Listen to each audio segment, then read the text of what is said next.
Hello, everybody. Welcome back to Newcastle Fans TV. It is game day. It is match day. And me and Karl are on a watch-along. Beth might be here. She might not be here. We'll see. She's having a few technical issues. But if she does, brilliant. If she doesn't, she'll be still cheering on Newcastle United. And it's been an amazing day in the Premier League so far. We'll go through all the results and headlines so far before Bournemouth versus Newcastle. But Karl, good afternoon to you.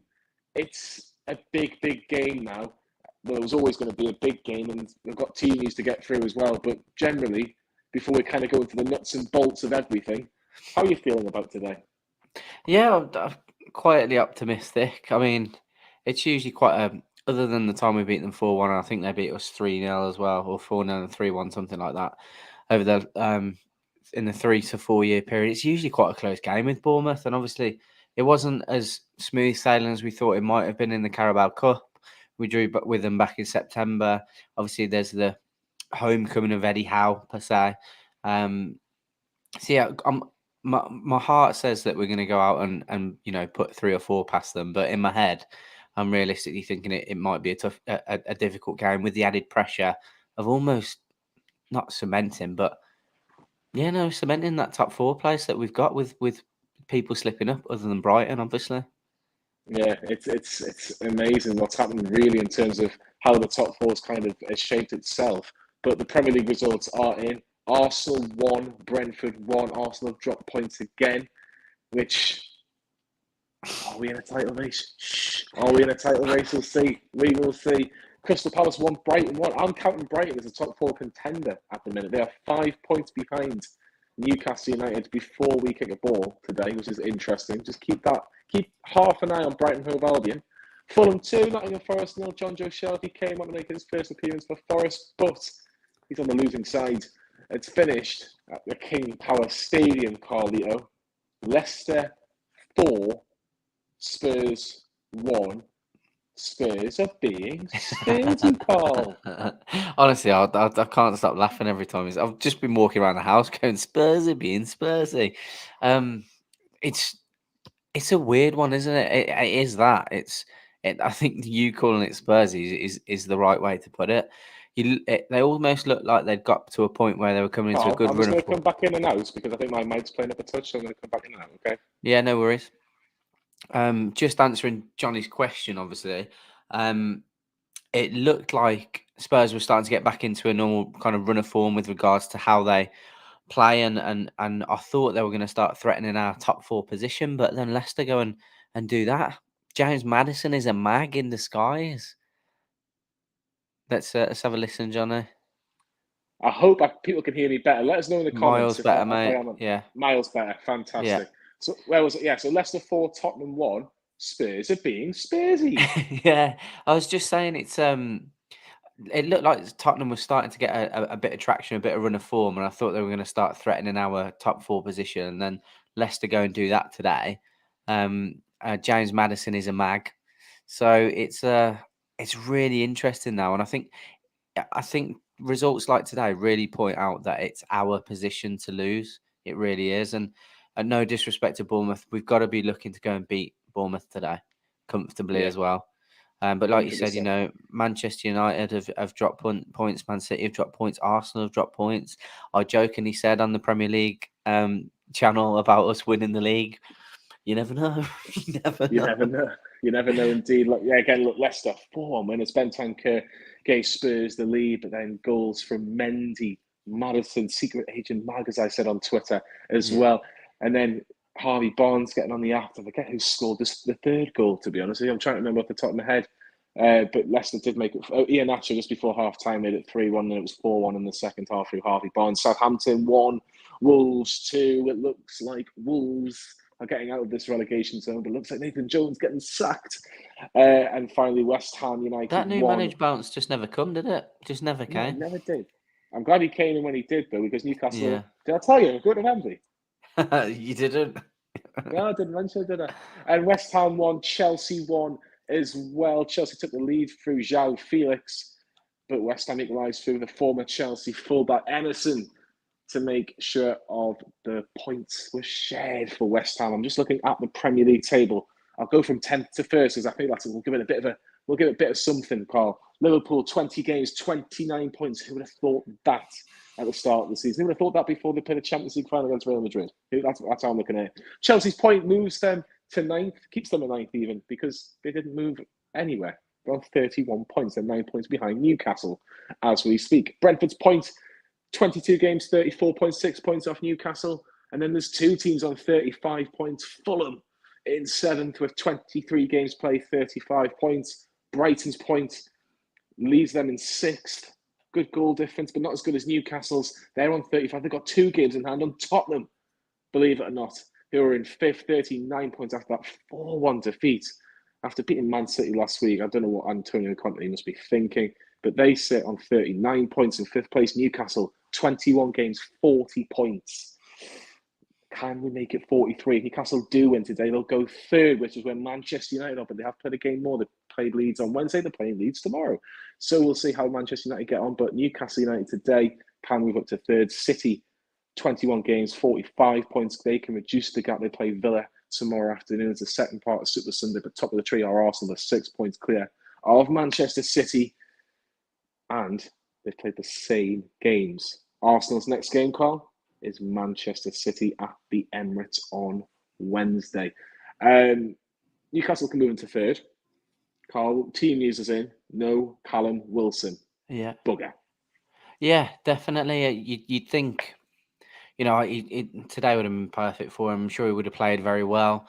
I was saying that I did a clip for a Bournemouth podcast, and I think had Callum Wilson scored, I don't think he's not the type that would have gone and celebrated, because I know he was very fond of the Bournemouth lot, but it's definitely somewhere that he's used to playing. Obviously, scoring goals for Bournemouth, I think he would have done very well today. So it's unfortunate. What is it? Is it hamstring? I'm not really sure what's happened. I was surprised, to be honest. Beth put in our chat, it's a hamstring injury, but from Keith Downey, who was at Sheffield United today, was multitasking. He's saying it's just a slight knock, nothing to be concerned about. So I'm sure I don't know what Eddie Howe has said today on his pre-match presser, but I'm sure we'll find out more information later on today. We're off just over 5 minutes until kickoff between Bournemouth and Newcastle United. Carl, Alexander Isak starts today. If he scores goals and Newcastle win today, Newcastle will be 8 points off Arsenal, with Arsenal and Man City to face each other on Wednesday. If Newcastle win today, are they in the title race? Honestly, I think I know it's not been as close as people have said, because people have jokingly said in the form that we've had, especially just before the World Cup, on Newcastle United in a title race, and I think the answer then definitely would have been yes. I feel like we've drawn too many games to realistically be in it, but if you do beat Bournemouth, and it's strange looking at it now, because at one point Arsenal were like 10 points clear, weren't they, of Manchester City, and they've dropped points, and you just think, is a bit of pressure starting to creep in and worry them? Are we, as far as I'm concerned, not as far as I'm concerned, we've still only lost 1 game. If we continue to play the way we are and we add a few more wins to that, we're 100% in the title race, which is a ridiculous thing to say. I will say that we've had a very kind run of games lately, and possibly not taken advantage of them. However, that being said, you look at the fact that we've got a Liverpool and Manchester City coming up, not too far in the not too distant future. And honestly, then obviously we know Liverpool have had not had a very good season, but Manchester City are also susceptible to dropping points. It's very, very close throughout the whole table. So I think you could argue that we are, mate. If we get a win today, I think you could argue. Do I think we'd realistically sustain it? Probably not, but we'd certainly be putting pressure on teams. Yeah, we certainly would be. You're right. I think, look, let's be honest, it's still a massive ask for Newcastle to be in any sort of title race, but it will be interesting to see what happens as the 2 teams line up in the tunnel. Kieran Trippier, of course, captain Newcastle. I put a cheeky little bet on what the funny little little things they do, little competitions they do where you can win tickets for future games. I put Newcastle to win 2-1 with Kieran Trippier to score first, so that it could happen. Jack Rangham, thank you very much, Jack. Eddie has said that Callum Wilson just felt his hamstring and didn't want to risk him. That is absolutely fine by me. Yeah, I do definitely. not really care, to be honest, because I think we don't really need to risk him when you've got Alexander Isak.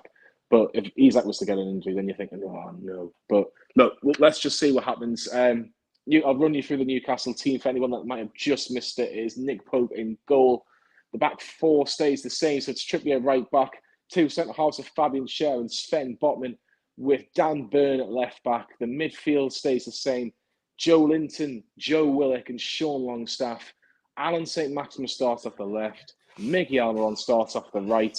And Alexander Isak is the main man up front as the 1,300 Newcastle fans who have made the long trip. Lee Law is one of them. He will give you the last word live from the Vitality Stadium as Eddie Howe makes his way into the away dugout, which is probably very, very weird for him, but he's getting a fantastic reception by the Bournemouth fans. Of course, he took Bournemouth from the bottom of League Two to, I think, the highest finish they got. I think they finished 10th in the Premier League, Bournemouth. So that just shows you how much a good job Eddie Howe has done. There's a couple of fans saying, welcome back, Eddie. And he must be, I don't know how he must be feeling today, Carl, Eddie Howe.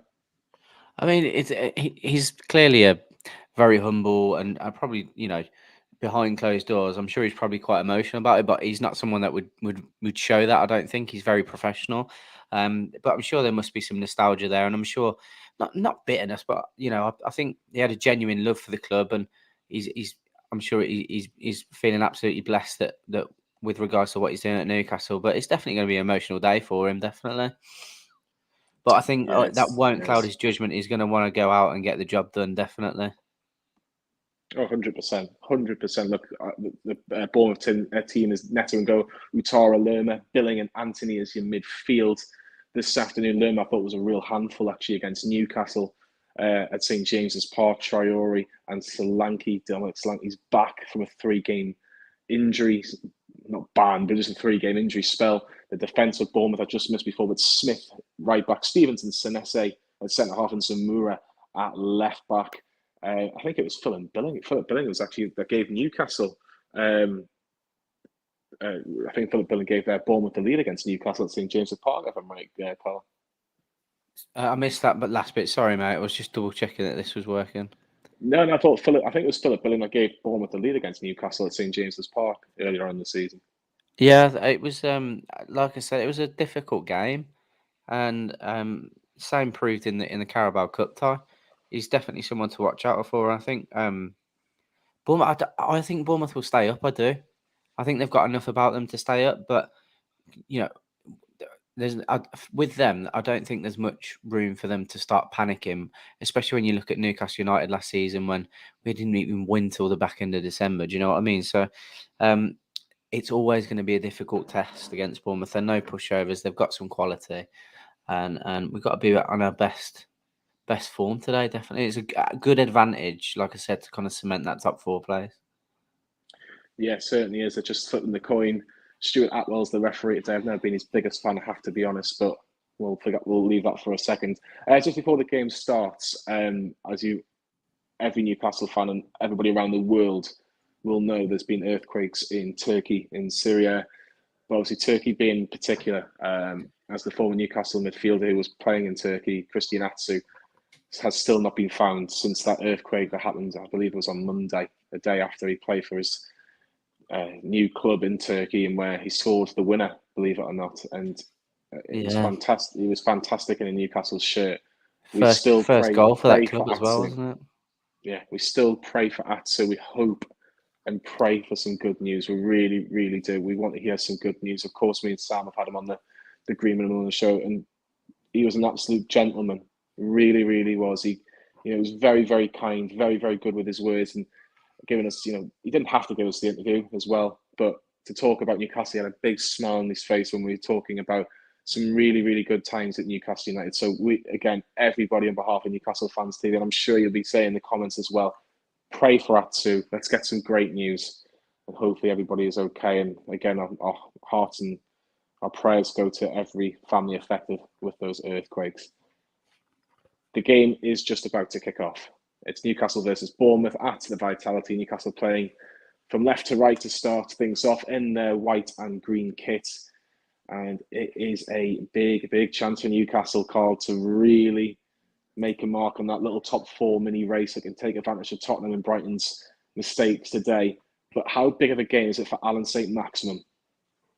Oh, huge. I mean, I think it's safe to say I was his biggest critic last week. I really did hammer him.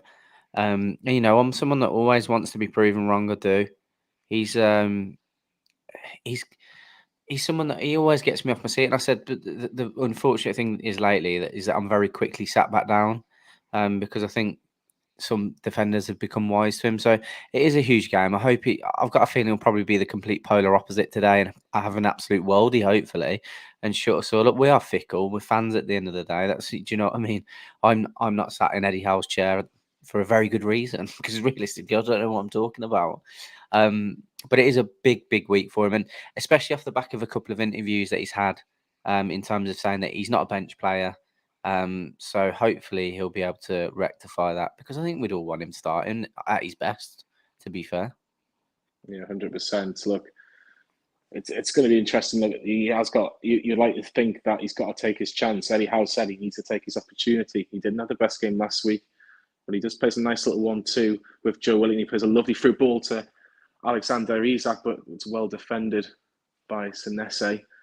But it is. Bournemouth need to win games of football, so there is that little bit of pressure. How do they look at it? Do they see, look, if we can get a point against a team in the top four, Karl, it's pretty good? Yeah, of course. I don't think they're going to sit back. Personally, I think they've realised that they've got to go out and get points, and the last thing you want to do, as we all know, is sit back at home. So, but they also have to be very realistic and how good we are at on the counter, and recognising that. So it's always going to be a tough task for them, but they have to go out and get points, albeit even if it's a point. But the way you've got to kind of look to do that is definitely not sit back against us, because I don't think they have the quality at the back. The likes of Leeds and Fulham have been able to do, and Brighton as well at times, where they play that low block and they can almost stifle what we've got going forward. I don't think Bournemouth have got that about them. I think their best thing is to go out and attack us. Yeah, 2.5 minutes in, nothing really has happened. Obviously, Isaac had that little runway, was tackled just inside the box. But again, I think I don't expect a lot of goals. I have to be honest. If you look at the last few games that Newcastle and Bournemouth have had, it's been 1-0 in the cup, where it was a really scrappy game. Let's be honest, it wasn't one for the highlight reel, but Newcastle putting a bit of pressure, loads of pressure. Actually, Mickey Almiron, unlucky, really unlucky, putting pressure with the front three, especially on the goalkeeper Neto. And Senesi was caught in a bit of trouble there, but Almiron, it did hit him, but it went out for a goal kick. But a good start for Newcastle in terms of just putting a little bit of pressure on. What do you make of this front three, Karl? Almiron and St. Maximin, of course, we've seen so many times for Newcastle in the last few years from either side. But Isak rather, up front through the middle. Do you think that three could work? I don't know, because I feel a lot of them. Well, I say a lot. All three of them are ball players. Do you know what I mean? Like, Miggy's decent on the ball. Max is obviously very good on the ball, and we've seen glimpses of Isak this season. And when he's been on, he's been very, very good on the ball. I don't see him as that kind of player that's going to play through the middle and be able to hold the ball up, etc. I don't know where I saw it, but someone mentioned about him potentially bulking up. I think he might have to do that if he's going to play that central role. I've preferred where he's kind of drifted out from the wing and then come back inside. So it would definitely be interesting to see. I just feel that there might be there's probably too many similarities between the three of them. That's my worry. Yeah, it'd be interesting, because obviously we have seen a little bit of Isak, but not as much as we'd like to see. We'd like to see a little bit more. So far, Newcastle had a bit of an opportunity there where I think Joe Linton was the one that gave the ball away in the middle of midfield. Lerma's playing long, looking for Solanke, but it's a good starting position from Nicholas Pope. Best of luck to everybody in the ballots who haven't got a ticket so far, including Mr. Bryant, who's definitely a little bit stressed. But the 14th of February, where You know, it's meant to be a loving day, a romantic day. By God, if you get the right message, a right email on May 14th, that'll be the best thing you've ever received on Valentine's Day, isn't it? Oh, definitely, mate. And I think that will that's going to determine what kind of present the missus gets. I think. Otherwise, do you know this? I feel so sorry for your missus today. I bet for the last few days, I bet she's been thinking, I wish they just sorted out. Oh, you might be a new man by Tuesday. She might even get chocolates and flowers, Karl. honestly, mate. Usually, she's really, really patient with me with everything, and she's just been like, please, just shut up. I've had enough. Like, because I've literally just been going on about it. To be fair, I said I'll make peace with the fact that if I don't get one, I don't get one. It's my fault at the end of the day. I should have bought the 2 tickets rather than buying them separately. So I've got no one to blame, and Got a I foul, do. referee? I do believe that the majority of the process is as fair as it can be, considering it's one of it is the first one with obviously our owners in charge, and the first one in 25 years, so 24 years. You're Another never going to please reason everyone, unfortunately. No, you're not. Reason 2027, while Stuart Atwell's not a very good referee. That's a foul for me. I'm sorry. I'm not having that. Because I've unfortunately had to use a stream today. What minute are you on, mate?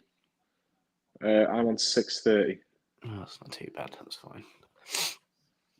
That's cool. Longstaff to Trippier on the right-hand side.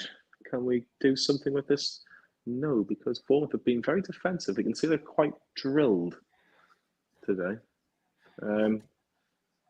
But it is a massive chance. Like, I know everybody's talking about the cup final. I just think 2 weeks today, everyone's going to be in Trafalgar Square, having a few drinks and singing Newcastle songs, and we're going to absolutely love it. And we're not even talking about a football match, which is bizarre. But it could be absolutely huge. And St. Maximin almost plays a hospital pass into Sven Botman, who just gets there in the nick of time. Fabian Schär looks for Kieran Trippier, who controls it really well, but it's a poor ball towards Miggy Almiron. Newcastle just a bit all over the place with the ball. I have to be honest. Just even Kieran Trippier's just saying, just relax a little bit, calm it down a little bit. But Newcastle have played the half-5 game, the last 3 games: Palace, West Ham, and this is obviously the next Bournemouth, and it's half-5 again next Saturday, when Newcastle will take on Liverpool. Steve will be back for the watch-along against Liverpool. I know there's a few people asking about Steve. He's just doing the match reaction show today. Me and Karl are doing the watch along this afternoon. Steve will get you involved. Make sure if you want to be involved, you'll get the link in the comments later on. So if you want to get your views on Newcastle's result against Bournemouth, he will get that sorted for you today. But is it a distraction, or is it a nice distraction in terms of the top 4 at the minute, Karl? Because not many people are talking about it really because of the obvious. Yeah, definitely. I mean, I think because the majority of fans, and I've said this, I think people might be changing their perception and their opinions recently because of now the huge opportunity that it's getting closer, and we're thinking, oh, can we do it? But at the end of the day, I think if we finished outside of the top 4, if we still finished in the top 8, I think the majority of us would be very happy still. But because it's happened so quickly and we've not been out of it since November, October, we've not been outside of the top 4. We've not been out of the top 4 since we beat Villa. October. That was at the end of October the 29th or something like that. Like at that point, it just becomes difficult to potentially not get disappointed by getting top 4 because we've done so well to be there for so long. But it's a very nice distraction. My worry is that it comes too quickly. That's my worry, because I love the idea of the board building it gradually, and the players that we got in, and we thought, yeah, they're building it gradually. But then we've just exceeded everybody's expectations, and we're having a conversation about potentially being in a title race if we beat Bournemouth today. Joe Linton played 2 seconds, sorry, Karl. Joe Linton plays it towards Miggy Almiron. Kieran Trippier looking for Isak, which was well intercepted by the Bournemouth defender, which goes out for a corner. But that's the best we've seen so far from Newcastle going forward. But Joe Linton with a great ball in the middle of midfield. Him and Sean Longstaff playing a little 1-2, but it's a corner for Newcastle. But yeah, I'm going to ask you this question after this corner, Carl, but I'll give you the question now. You can talk about the answer after the corner, as with 10 minutes on the clock. Who are Newcastle's nearest challengers for this top four race, apart from your Man United, Man City, and Arsenal? But it's Kieran Trippier with the corner. It's Fabian Schär just with the header that just goes wide. The closest that we've been so far for Newcastle. Got some big lads at the back, and I know Fabian Schär's good with his feet in terms of the goal against Nottingham Forest, but his header just drifts wide. But just on that question, Carl, who do you think is the closest rival? Is it still Tottenham, do you think? I mean, as early as last week, I was like, yeah, it's Tottenham, no one else really. But then Brighton continue to knock on the door, and I'm just gonna have a very quick look at the fixtures that they've got upcoming. You know, they've got West Ham, Leeds, Crystal Palace again, and then Manchester United at home. So there's some winnable games in there for sure. So I think it's probably we should definitely be keeping an eye on Brighton, definitely, just because of what Spurs have gone and done today. Like I said, I was expecting them to start kicking on, getting a bit of form, and then just got smashed today. And you're just like, not should we even be worrying about Spurs? Should we be having more of an eye on Brighton instead? So, um, outside of them, I'm not too worried. I don't think Chelsea are going to make up ground. I definitely don't think Liverpool are going to make up ground. I don't think Fulham have got enough to push. But Brighton are a very well drilled side. And you know, it's testament that we've gone after people like Ashworth, etc., from that setup. And I think they could have a good end to the season. Bournemouth just on the attack here. Zamora on the left-hand side. Obviously, Brighton have actually spent a lot of money in January as well, so it'd be interesting to see how they do this. But it's lovely football from Bournemouth. Zamora cuts in, right-footed, crosses it back, and it's cleared. Just about is cleared by Newcastle after the second header from Sean Longstaff. But it's poor for Mickey Almiron, who brings it straight back into trouble. Lerma, edge of the box, lovely 1-2 to Dominic Solanke, but Botman's there to clear. But Bournemouth just probing a little bit. Left-hand side, it's Anthony. Crosses it in, right foot, looking for Solanke off the post. Ooh. Get a touch, so it's gone for a corner. Really, really good header. And that was from a Newcastle mistake. Anthony with the cross. Great header. What a save from Nick Pope.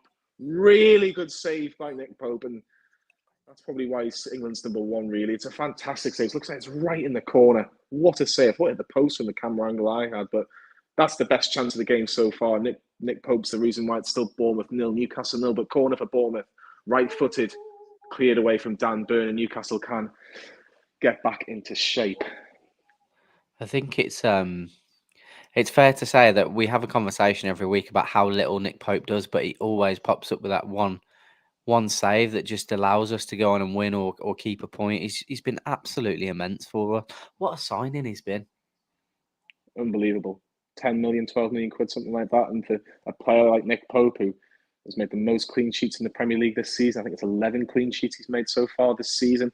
You'd be disappointed to have not got a clean sheet against West Ham, but almost in a weird way, was kind of glad that he conceded a goal, because I think there's always going to be that question, At least there's not that question at the minute. But yeah, Newcastle get themselves into trouble again, but Joe Linton does well in midfield, and Willock will have the chance to drive towards his left-hand side. Looks at Alan St. Maximin. What can he do?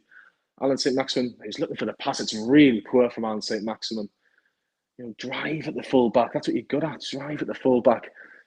And Bournemouth are driving. Good save from Nick Pope, wasn't it, to be fair? Yeah. Ooh, Bournemouth very unlucky. Bournemouth just kind of last couple of minutes getting into this game. Dango looking for Solanke. I think Dango's one of their new signings, actually. So it'd be interesting to see how he gets on from a Bournemouth perspective today. But Bournemouth has spent money, though, Carl. You look at the fact that they're currently set second bottom at the minute. You think they are giving it a go. Have they got the right manager, though? Do you think Gary O'Neill's the right man for them? I don't know. I don't know enough about him to warrant an educated discussion about him. But I think, how long's he been there now? He's been there since Scott Parker got left, and that was like the second or third game when they got beat off Liverpool 9-0. So it's funny because Scott Parker said, "I'm not getting backed." As soon as he leaves, Gary O'Neill's been given a bit of money to spend. I think that comes down to. I think that's got to come down to Scott Parker maybe just not being liked by the owners. He's an outspoken lad. He's someone that's not going to take anything, and I think also seeing that replacing Scott Parker didn't necessarily just help the decision, help the situation. They probably realised that they have to spend money. But I think is Gary O'Neill been given enough time? Probably not. Probably not. It's always going to be a difficult situation to come into in the Premier League. There is a big gulf in class, even from the bottom three up to 13th, 12th, 11th at times. Go on. You got the likes of Aston Villa, for example, who honestly it feels like they have unlimited resources when it comes to money. So it's a big ask. I think they've got enough quality to stay up personally, and I'd love them to. Bournemouth aren't a side I'd like to get relegated. I think they make a good side in the Premier League. I think they've got enough to stay up. I do. Is Gary O'Neill the right fit? I don't know. I think it's too early to tell. I really do. Mickey looking for the 1-2 there. Let us know in the comments as well if you've got your tickets for Wembley. What you're doing for the final. Longstaff looking for Isak in the box, but no, nothing from it. Oh, Sean Longstaff's asking for something, but I don't know what he's asking for. I feel like he was asking for a foul of some sort, but no one else. I couldn't see what foul he was looking for there. I have to be honest, but Newcastle just probing a little bit.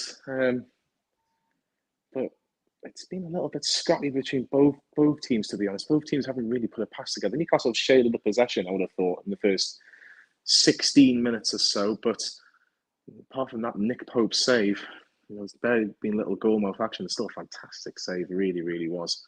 Right in that bottom corner. Slanky, of course, hasn't played for 3 games, and he scored bags full in the Championship. I think any other season he would have been the Championship's top goal scorer if it wasn't for the fact that Mitrovic scored like 42 goals or 43 goals for Fulham last season, which is just incredible. I can't see that being beaten for a long time. What do you make of his little interview after the Mackham game as well? Oh, it was brilliant, wasn't it? It was brilliant. Congratulations to Fulham, who make the last 16 of the FA Cup. Do you know what? It got under their skin so badly as well. Some of the Sunderland fan channels were so frustrated by it. Oh, God. It was funny.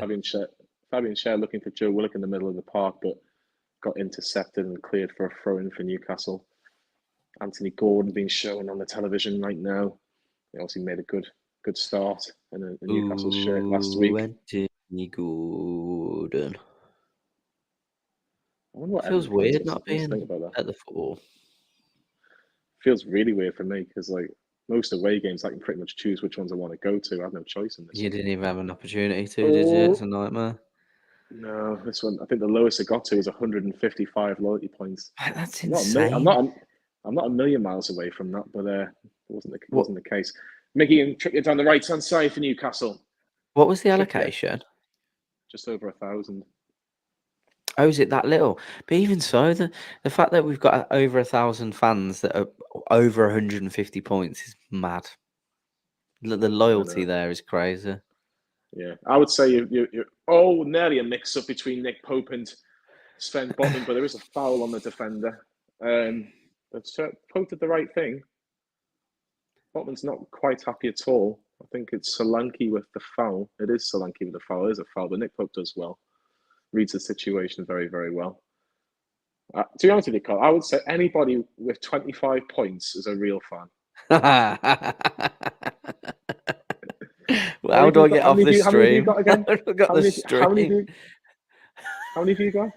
I've actually got 23. I thought I had 24. Oh, so that's not as bad then.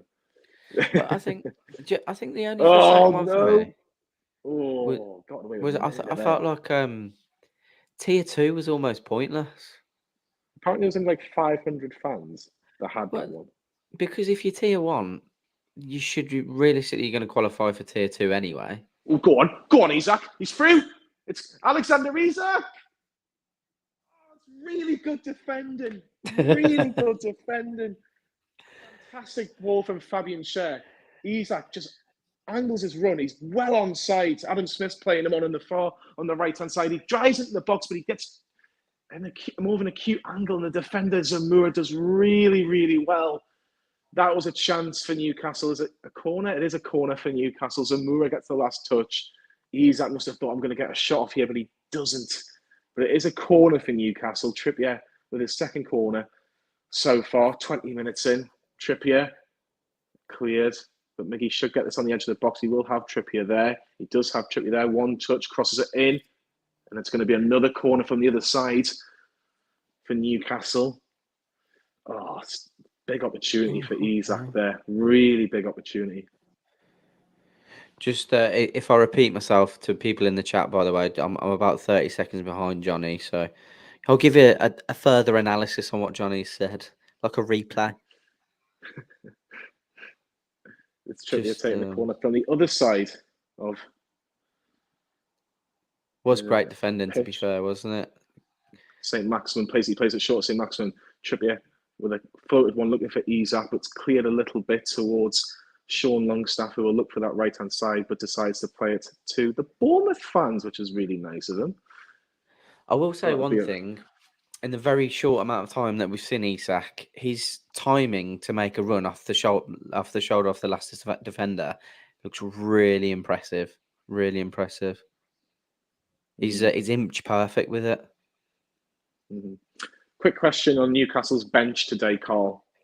Very, very light. I'm not going to go weak because I don't think it's a weak bench.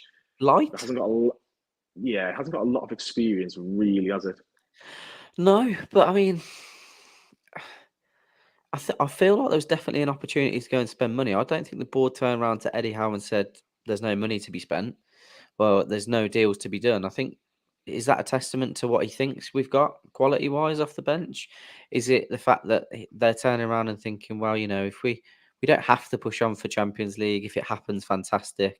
We're happy with your performance so far. We don't see the need to go and invest heavily. Let's see where we finish at the end of the season and see what we want to do financially there. Because at the end of the day, mate, we're safe, aren't we? And that's all we wanted last year. We are staying up, so we are staying up. And we're in the cup final, so we've got enough quality and enough depth to be able to compete in the final, and I think that's the priority. So, but it is definitely light. Yeah, it is light. And you look at. I remember a time where Newcastle's bench. I think it was about maybe just before the Chelsea game, or just before It was one game in particular. Newcastle won the game at St James's. I remember the bench thinking, that's a strong bench. That's a really strong bench. But and now I'm thinking, well, you've got Lewis Miley, and fair play, and well done from the academy to get him on the bench today. But he's been training with the first team all week. But you look at that bench: Dubravka, Dummett, Lascelles, Gordon, Fraser. So he'll probably get a bit of a mixed reception from the Bournemouth fans. Jacob Murphy, Elliot Anderson, Jamal Lewis again. That can't really get a starting place, but he isn't when Dan Burns in the form.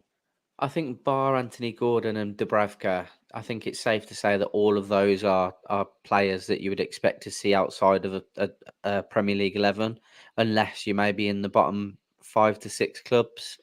So yeah, it definitely needs improving regardless. And Anthony Gordon was a step in the right direction, getting a young lad who's hungry and has got potential, but we don't know how good or how bad he's going to be. I think we all, after what we saw, he definitely looked lively and looked very good on the ball. So hopefully he can push that moving forward. But just a building process, isn't it? But it's difficult because our starting 11 is so good in comparison to where we were. I've got Isak. I've just got to give Isak a little bit of credit there. From a goal kick, wins the flick onto Miggy Almiron, and down the right hand side plays the 1-2 with Trippin. We'll get a corner. It's another corner for Newcastle. But great work from Alexander Isak, who will obviously making his first start since the Sheffield Wednesday game where he started, but only played a half, obviously coming back from injury. But this is another opportunity for Newcastle. Trippier with the cross, headed away. Complaining for a handball there, but it's just about gone out. Oh, he's given an offside. How can he be offside? He hit it. He headed it. I'm just catching up with it now. It's not offside. Watch this corner, Carl, and tell me how this is offside. I have no idea how that is offside. No way it can be offside. So the corner's come in and it's well out. So he's caught the ball out. No idea. Linesman hasn't got a Scooby there. Like the referee's just. I'm not mentioning Stuart Atwell again. I'm sorry, I'm not doing it. A couple of comments. I can't put the comments on, unfortunately, mate. It's not letting me. But ASM passing is horrendous. The team is overkicking and being reckless. We need Bruno in the middle. ASM to pass better. Bournemouth gang, Bournemouth fan in the comments as well. NUFC. It's that leading to the corner was kind of the epitome of what we spoke about before. Is Isak drifting out wide to go in to try and beat a man inside as well? He looks very good, and I don't want to make those comparisons, but it's difficult not to. He has got that Henry-esque physique and swagger about him on the ball. Yeah, I wouldn't say just that yet. I think some would argue Thierry Henry is the best player in the Premier League's ever seen, and I would certainly put him in the top three. 100% would agree with you. I just mean the way he looks on the ball. Do you know what I mean? 100%, 100%. Newcastle just get a little more of the ball. Bournemouth, are frustrating Newcastle to an extent, but Newcastle are finding areas of the pitch. They are finding little pockets of space which you'd like to think Newcastle can take advantage of. But Cher plays it through to Isak, who just drifts to the right, back to Miguel Almiron. He passes it to Trippier, and gives the ball away after looking for Sean Longstaff. And Bournemouth do well to get it. I've done really well, actually. It's Dominic Solanke driving it at the heart of Newcastle's defence. Maybe kind of stops him temporarily. He's having a go, Dominic Solanke, to be fair to him today. Yeah. Anthony for Newcastle. Joe Linton just stops him in his tracks slightly. But he seems to be the most dangerous player, Anthony. Just seems to have it. He has a good right peg on him. He got the cross, obviously, for Solanke's header. And as soon as I say that, he just hit a shot with his right foot, and it's gone between the goal and the corner flag. So commentator's curse is really, really good there.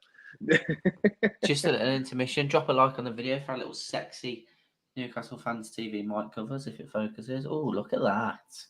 Oh, yes, please. That's a Sam Mulliner quote. That. Oh, yes, please. Oh, yes, please. Oh, yes, please. Question for you, mate: is Nick Pope going to get that number one spot for England, or are they going to keep going with Jordan Pickford? Because Pope's had a couple of chances, didn't he, and didn't necessarily cover himself in glory. I think some would say, definitely neutrals would say. Do you think do you think Southgate's got to look at this now and think surely Nick Pope's got to be number one?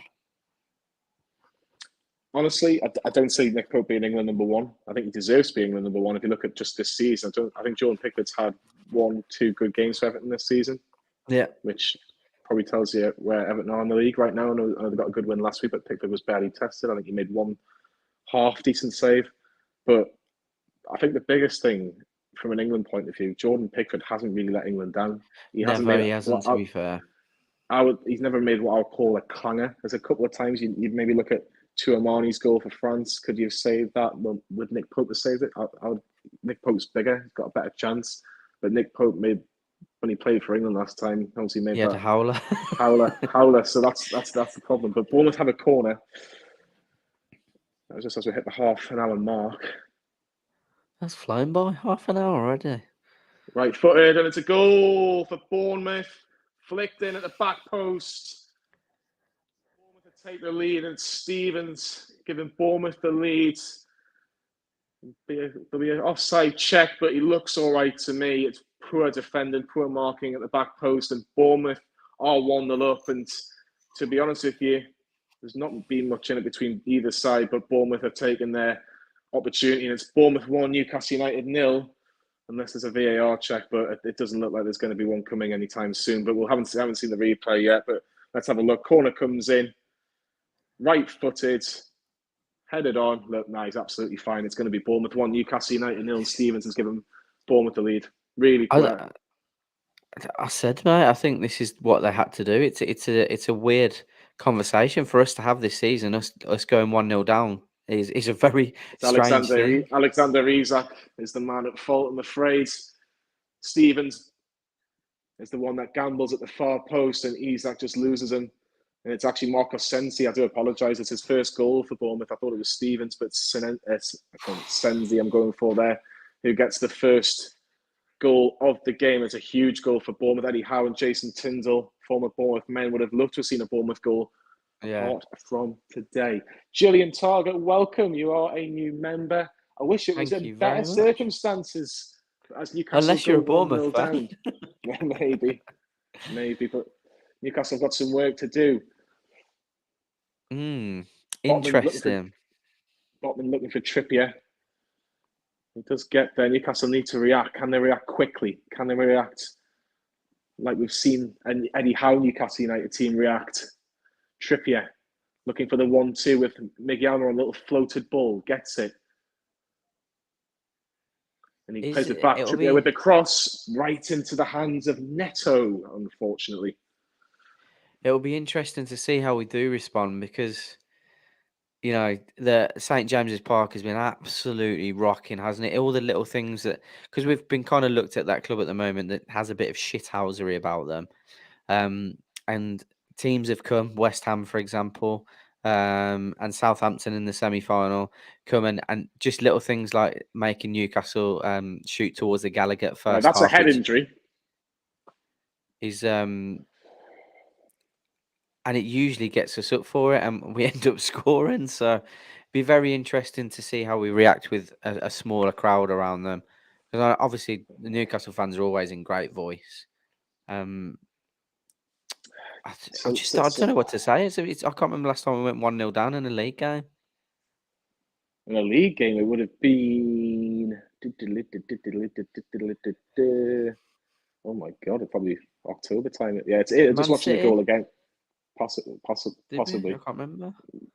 It's just Isak. If Isak just watches the man, he's got a chance of getting there before the defender thinks that danger's been cleared, and unfortunately, Bournemouth do take the lead. But we have been sloppy in possession. Aaron's right with that. Senchi says should not get them when they are relaxed celebrating. Yeah, potentially. But I'm gonna throw a Sean Dyche quote. Do Bournemouth know how to win? This is it. Very good point. Very good point because, it's I'll come back to it. It's something that we've been very, very, very good at this season is winning games and also reacting. Even seeing games out for a point if we need to. We've been very good at that. Bournemouth clearly haven't because they are where they are. Willock's getting a bit of strapping on his thigh. Might even be from that challenge, Newcastle actually down to 9 men here. And Fabian Schur's done unbelievably well, but Bournemouth still on the attack here. Newcastle down to 9 men. Botman still off? Willock and Botman off the pitch. We're back to 11 now. But it's still Bournemouth with the cross, looking for Solanke, and it's right into the hands of Nick Pope. But Newcastle are all over the place here. 6s and 7s at the back here, and Bournemouth must be licking their lips here. Newcastle need to wake up a little bit now. Man on, Sean. Well done. No, it's not been a good start for Newcastle. Not really tested their goalkeeper at all. Bournemouth's defence has been absolutely shambolic. I know they did well against Brighton and, took a late goal from Brighton, but come on, Newcastle, you're better than this. Much better than this. I agree. It's I said, mate, my heart was always saying that we're going to go out and win comfortably, but head saying it was always going to be difficult against these lot. They're almost backed into they're like a wounded animal, aren't they? So they're backed into a corner fighting for their life. We've struggled against Bournemouth this season. Twice. I thought Bournemouth deserved to win against St James's for me in the start just after the Queen passed away. Yeah. It was a weird game. That there was no music because the Queen had died. It was just a really weird game. I kind of, in hindsight, I know Newcastle drew the game, and everyone was desperate to watch football. But in hindsight, if I had the chance again, I probably wouldn't have wanted that game to be played. It was just really, really weird. But it is what it is. Christian's Who's made a down? very good point as well about us looking tired. I think that was Joe Willock's always my down. worry.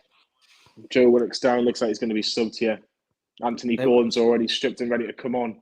Come on, lad. So what does that mean? Are we playing 4-2-3-1? Because that's what I think will happen here. Yeah, Joe Willock's been taken off, not even been thought about trying to continue. He's just been told to get off, and Anthony Gordon is on. I think it's going to be 4-2-3-1. I think that's what's going to happen here. I think you'll see Joe Linton and Sean Longstaff as a 2, and then you'll see Gordon, Almiron, and Maxi with Isak, which is quite threatening. And this is perfect. This is why we needed 2 midfielders. If Joe Linton's been doing this at the same time as playing, I'd be a bit worried. But yeah, it's going to be interesting. It's a shame that it's a shame that John Joe needed a move. Just to sorry to interrupt, Carl, but this 4-2-3-1 is Gordon in the hole actually in the 10. Okay. But this is a bigger responsibility for Sean Longstaff and Joe Linton. And Newcastle causing themselves so much trouble at times. Paul makes a good point as well. Can't believe we've conceded another goal at the back post as of late, which is very true. Very true. It's Anthony Gordon here, twisting and turning. Oh, Anthony Gordon. Newcastle just can't seem to get free Bournemouth. I remember Lloyd Griffith used to do those comedy sketches on his YouTube channel, like for every team. And I remember him, I think Liverpool played Bournemouth and they couldn't beat them. And in his little Scouse accent, he's like, we can beat Man United, we can beat Man City, but Bournemouth, we can't beat tiny little Bournemouth. But this is it. Like Bournemouth are a well-established Premier League club, and who would have thought that 15 years ago? Exactly. Newcastle got a free kick. Kieran Trippier floating one in. Ooh, Dan Burn, can you cross this in instead of? No, he's not. He's going to play it back to St. Maximum, who crosses it in, and it's cleared again. And it's well played from Kieran Trippier, actually. Really well played. Maxi goes on a hell of a run here. It's still St. Maximum with a 1-2, but not really poor end product. Gordon, Longstaff, good work from Philip Billing just to make that little block. And Newcastle still have possession. It's been slightly better, but no real chances, which is irritating, very irritating. I think, again, Newcastle, a lot of possession. I do worry about the tiredness, I'm not going to lie, because the people that have been playing in the start 11 have been playing week in and week out, week in, week out. There's not been very much rotation, to be fair, has there? The only rotation that you see is either ASM or Isak coming in off the bench, and Jacob Murphy, of course. The starting 11 has been pretty much Sarah plays ball on the right-hand side for Miggy. Miggy playing a 1-2 with St. Maximum. Miggy just about gets it, but Bournemouth have got numbers. They seem to have an extra man somewhere all the time. What can St. Maximum do on this right-hand side? Crosses it straight, hits the man. Miggy plays it back to Trippier. Still Miggy goes on one of these little mazy runs. It's a throw into Newcastle. Zamura's doing a good job on that right-hand side, but what can St. Maximum do? Can he drive? Can he make a bit of magic? Is it a foul? Stuart Atwell says no. Am I surprised? No. What do you make of Maxi's performance so far, Jonny, today? It couldn't have been any worse than it was last week. It's better, but he hasn't done anything in terms of really going forward. No one really has. Gordon, what can he do? That's a foul. Surely that's a foul. It looks like it's a foul. It looks like it's been given. Anthony Gordon's very, very, very aware on the ball. I like his little chops inside. Has that not been given a foul? Should have signed That's a Madison. Foul every day of the week and twice on a Sunday. I think the worry with signing those players is maybe that they weren't expecting us to cement top 4 in January. That wasn't necessarily the goal. We were spending big there. He's spending well over 100 million on those two. But I do agree. I'd have liked to have seen either of them or both of them at the club. I can't understand how that's not been given as a foul. Doesn't get touched the ball from what I can see. I am on minute 39. It's 39:15 at the minute. I am about 30 seconds behind. Instead of getting Gordon, get 2 20 million midfielders. Well, who what does 20 million? What does 20 million get you these days? Exactly. So Maxim looks for Isak and Gordon anticipated That's the worry. on. we bought very well previously, but prices inflate year upon year. Unfortunately, I don't know who. You tell us in the comments, who do you get for 20 million each? Tielemans, I agree with that one. I made a video about it, and we probably could have got him for 20, Go on, 25 Maxi. million. Go on, That one Maxi. I Here we agree go. with. Sorry, Carl. Still That's Maxi fine. driving into the box, looking for Gordon. The fucking end product is so shit. It's been so poor. I'm not just picking on Maxi, but our end product has been absolutely appalling in the last 2 games. So bad. Oh, Newcastle just about get it away. Shocking, though. Got to be so much better going forward. Oh, massively. Good suggestions in the comments, but do we get those for 40 million? I'd argue that we don't. At Tielemans, I think you probably get 20, 25. I don't think you get for the same amount. I really don't. I think this was the worst thing that could have happened. I know that sounds stupid because you go 1-0 down, but it is the worst thing because Bournemouth will just sit back. They can sit back now, yeah. Yeah, and it's going to be making it even harder. Trippier looking for the overlap. That was point. It was a bad cross, but Bournemouth do well. And Newcastle still have the ball. They're in Bournemouth's half. It's just that last pass, and we've been talking about this last pass, this goal. We just can't seem to get it. Shit, isn't it? You just need that little bit of something, a little bit of magic. What can Isak do here? Looking for Saint Maximin. Saint Maximin. You're gonna be so shocked, but Saint Maximin loses the ball, and Sean Longstaff gives away a foul. What a first half Newcastle United have had. Really, dearie me. Really poor. At this point, get Shearer on the pitch. Oh, how interesting. The last time we conceded first was against Bournemouth in September. What a start that is. What a start that is. So we were asking the question. But that is fair enough, mate. I didn't realise that. Fair enough. I mean, yeah, like I said, the Tielemans one, I 100% would have liked to have him at the club because I think we would have got him for that money easily.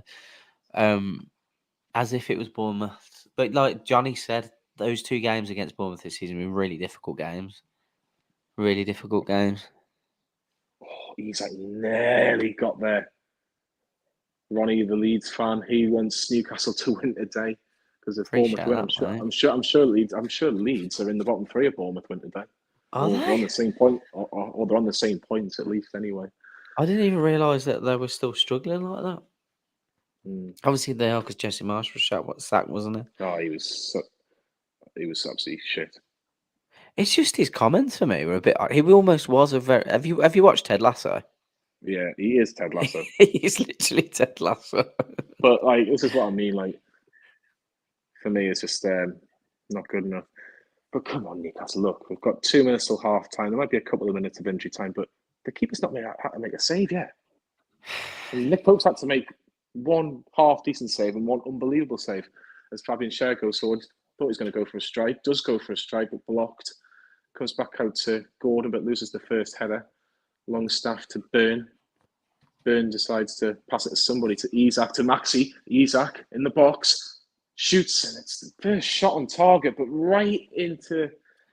It's an easy one for Neto. Really easy one. Farage should have pulled out last minute. Great player. That's the best that's come for Newcastle. A pass to Neto. A pass. This is why me and Jonny stopped doing watch-alongs, by the way. Genuinely. Because this happens. Andy, good to see you, Andy. Every time we look like creating something, then he gives the ball away or panics and loses it. I think people have just worked out ASM from last week. Gary O'Neill had the perfect blueprint.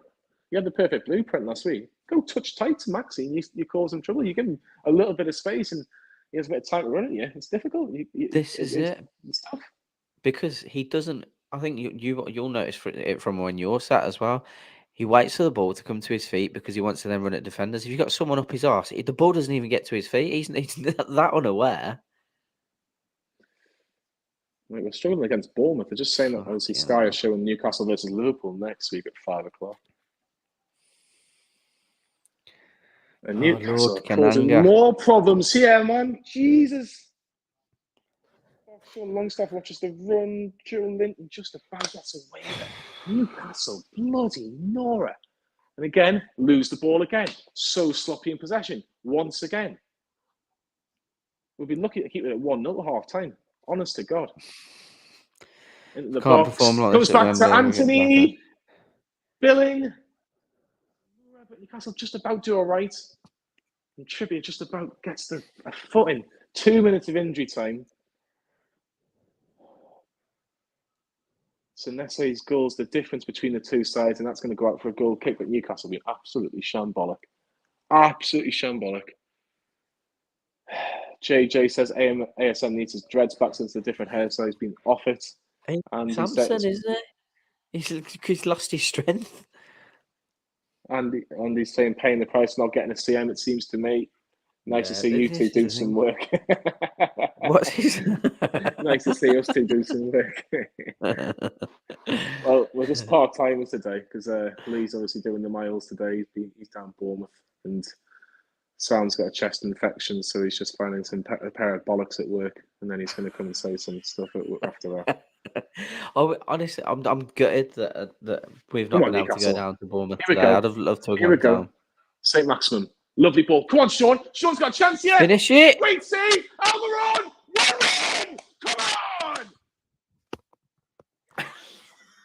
1-1. Come on. That's what we needed. I said we needed the goal before half time. Brilliant. I was just about to say something there because the ball nearly went out of play. What a fantastic little bit of spell. The best spell of the game for Newcastle. Miggy Almiron hasn't scored for ages. Yeah. His 10th goal of the season. Fucking Miggy. What a goal. What were we saying about his purple patch being over? Maxi keeps it in. Lovely little 1-2 between Gordon and Maxi. Plays a lovely ball to his Longstaff. It's a great run. Great save from Neto. But Almiron comes in, left-footed, in the bottom corner. Newcastle United certainly haven't deserved it, but Karl, they're back on level terms. Fantastic, mate. I'm just catching up with a goal now. I've just celebrated listening to your fantastic commentary. Almost felt like I was there, but it's needed, mate. I said we needed a goal before half time because, like you said as well, and like people have said in the comments, it could have easily been 2-0 going into half time, and even at 1-0, it makes it very difficult because Bournemouth can just get in, Miggy.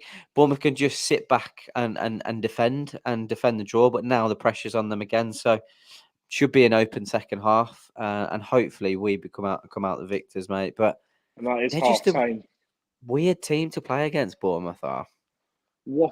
How big of a moment that could be for Newcastle. Huge. Senesi getting the first goal for Bournemouth. I don't know. It looks like he might have pulled something here. He's holding the back of his hamstring. But Miggy Almiron, the Paraguayan Messi, says JJ. I think that's a great fucking hell. I'll just rewind the goal back just for anybody that's missed it. But literally, so Trippier gets the ball. We're just playing around and fighting around. Maxi cuts inside. Yeah. If you look at this pass from Botman, you'll see this pass from Botman's a poor pass, but Maximum, fair play to him. Getting a lot of crap, but keeps the ball in. Lovely little ball to Sean Longstaff. Yeah. Right-footed touch, hits it with his left, gets it on target. Great save, but Almiron's there to put it in the net. Newcastle don't deserve it by any stretch of the imagination. But I'll tell you what, we've cut through the defence. I'll tell you what was the most telling thing from that, mate, was ASM's reaction when we scored. It was just like a big sigh of relief, and that's how we all feel. That's what that first half's been about. Oh, I'm not surprised. I'm not surprised a bit. It's not been good. No, and it's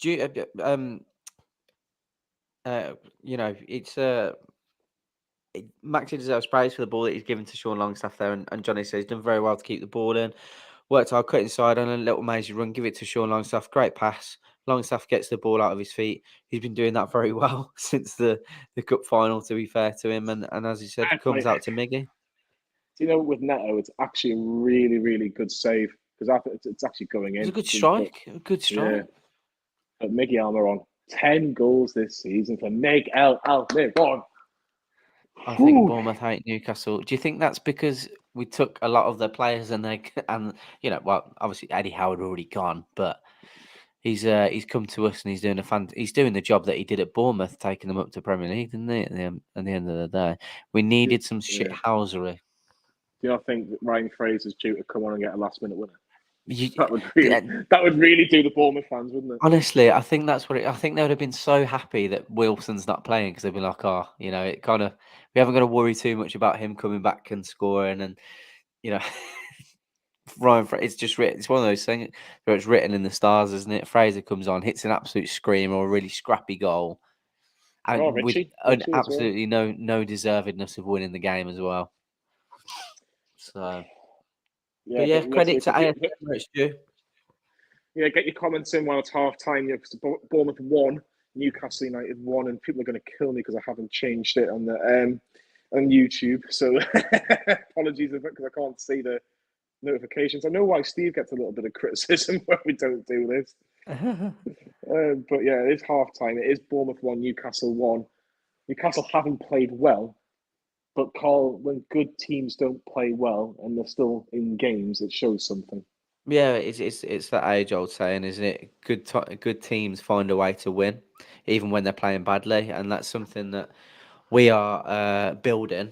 Definitely, we're very good at drawing. We're very good at not losing. That's what we're very good at, and we just need to turn the screw and turn the corner to get to a point where we become very good at putting out the wins from games like this. And you know, just being where we are, mate. Conceding what is that, the 12th or 13th goal? Is that it? Something like that. It's Yeah. absolutely nothing. We are very, very good defensively. We've not been great today. We were at 6s and 7s, but at one point we had 9 people on the pitch. It's I think 6s and 7s is being kind, to be honest. Bruno Guimaraes, George, he is suspended, of course, when he got sent off against Southampton in the second leg. So he missed the West Ham game. He's missed him today, and he's missing the Liverpool game next week. But you know what? Considering we've got a little matter of a cup final, Bruno's definitely going to start. That will need him for that. Yeah. Paul says he's banned. Lewis says he's suspended. Bruno's resting for the final, says JJ. Bruno on second match for a red card suspension. Lord Kananga says, good news for run past the 10-goal mark. We're probably on his mind for a while. Needs to target. I agree with that. Goals.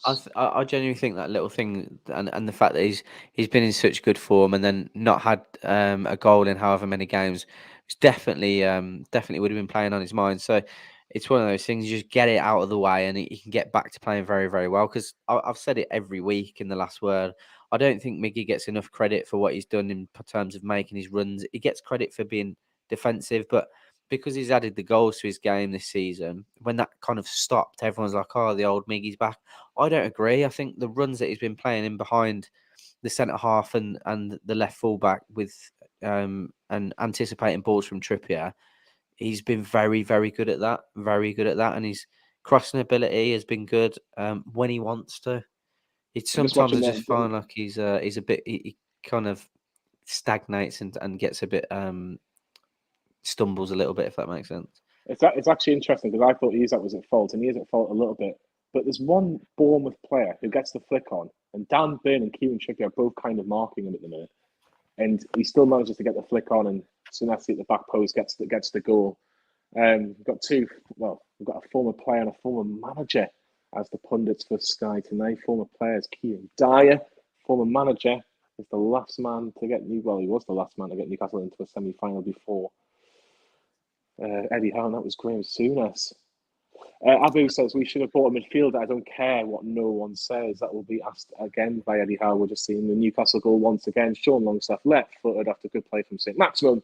And Almiron puts it in the back of the net. Comp Music Promotions says, love how we're the only team to only lose one game so far. I think Arsenal may now be giving us a chance to win the league. We can't even beat Bournemouth, so I'm not even going to talk about title chances just at the minute.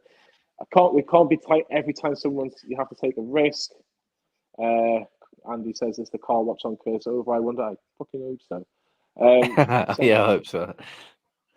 Will it pull the existing thigh strain potentially? Was it in play? They're just checking St. Maximum. I know it's obviously finished. Yeah, that's fine for me. Well done, Maxi. Never ever said anything bad about you. Lord Kananga says we still need to beat Bournemouth. Not over yet. Derek No, says, does definitely anyone not. know how much Forest paid us for Shelby? I know it was 15 for Wood. What do you think it was, Carl? For Sean, I reckon. Well, he's out of contract at the end of the season, wasn't he? So I'd be surprised if we got 5 for him.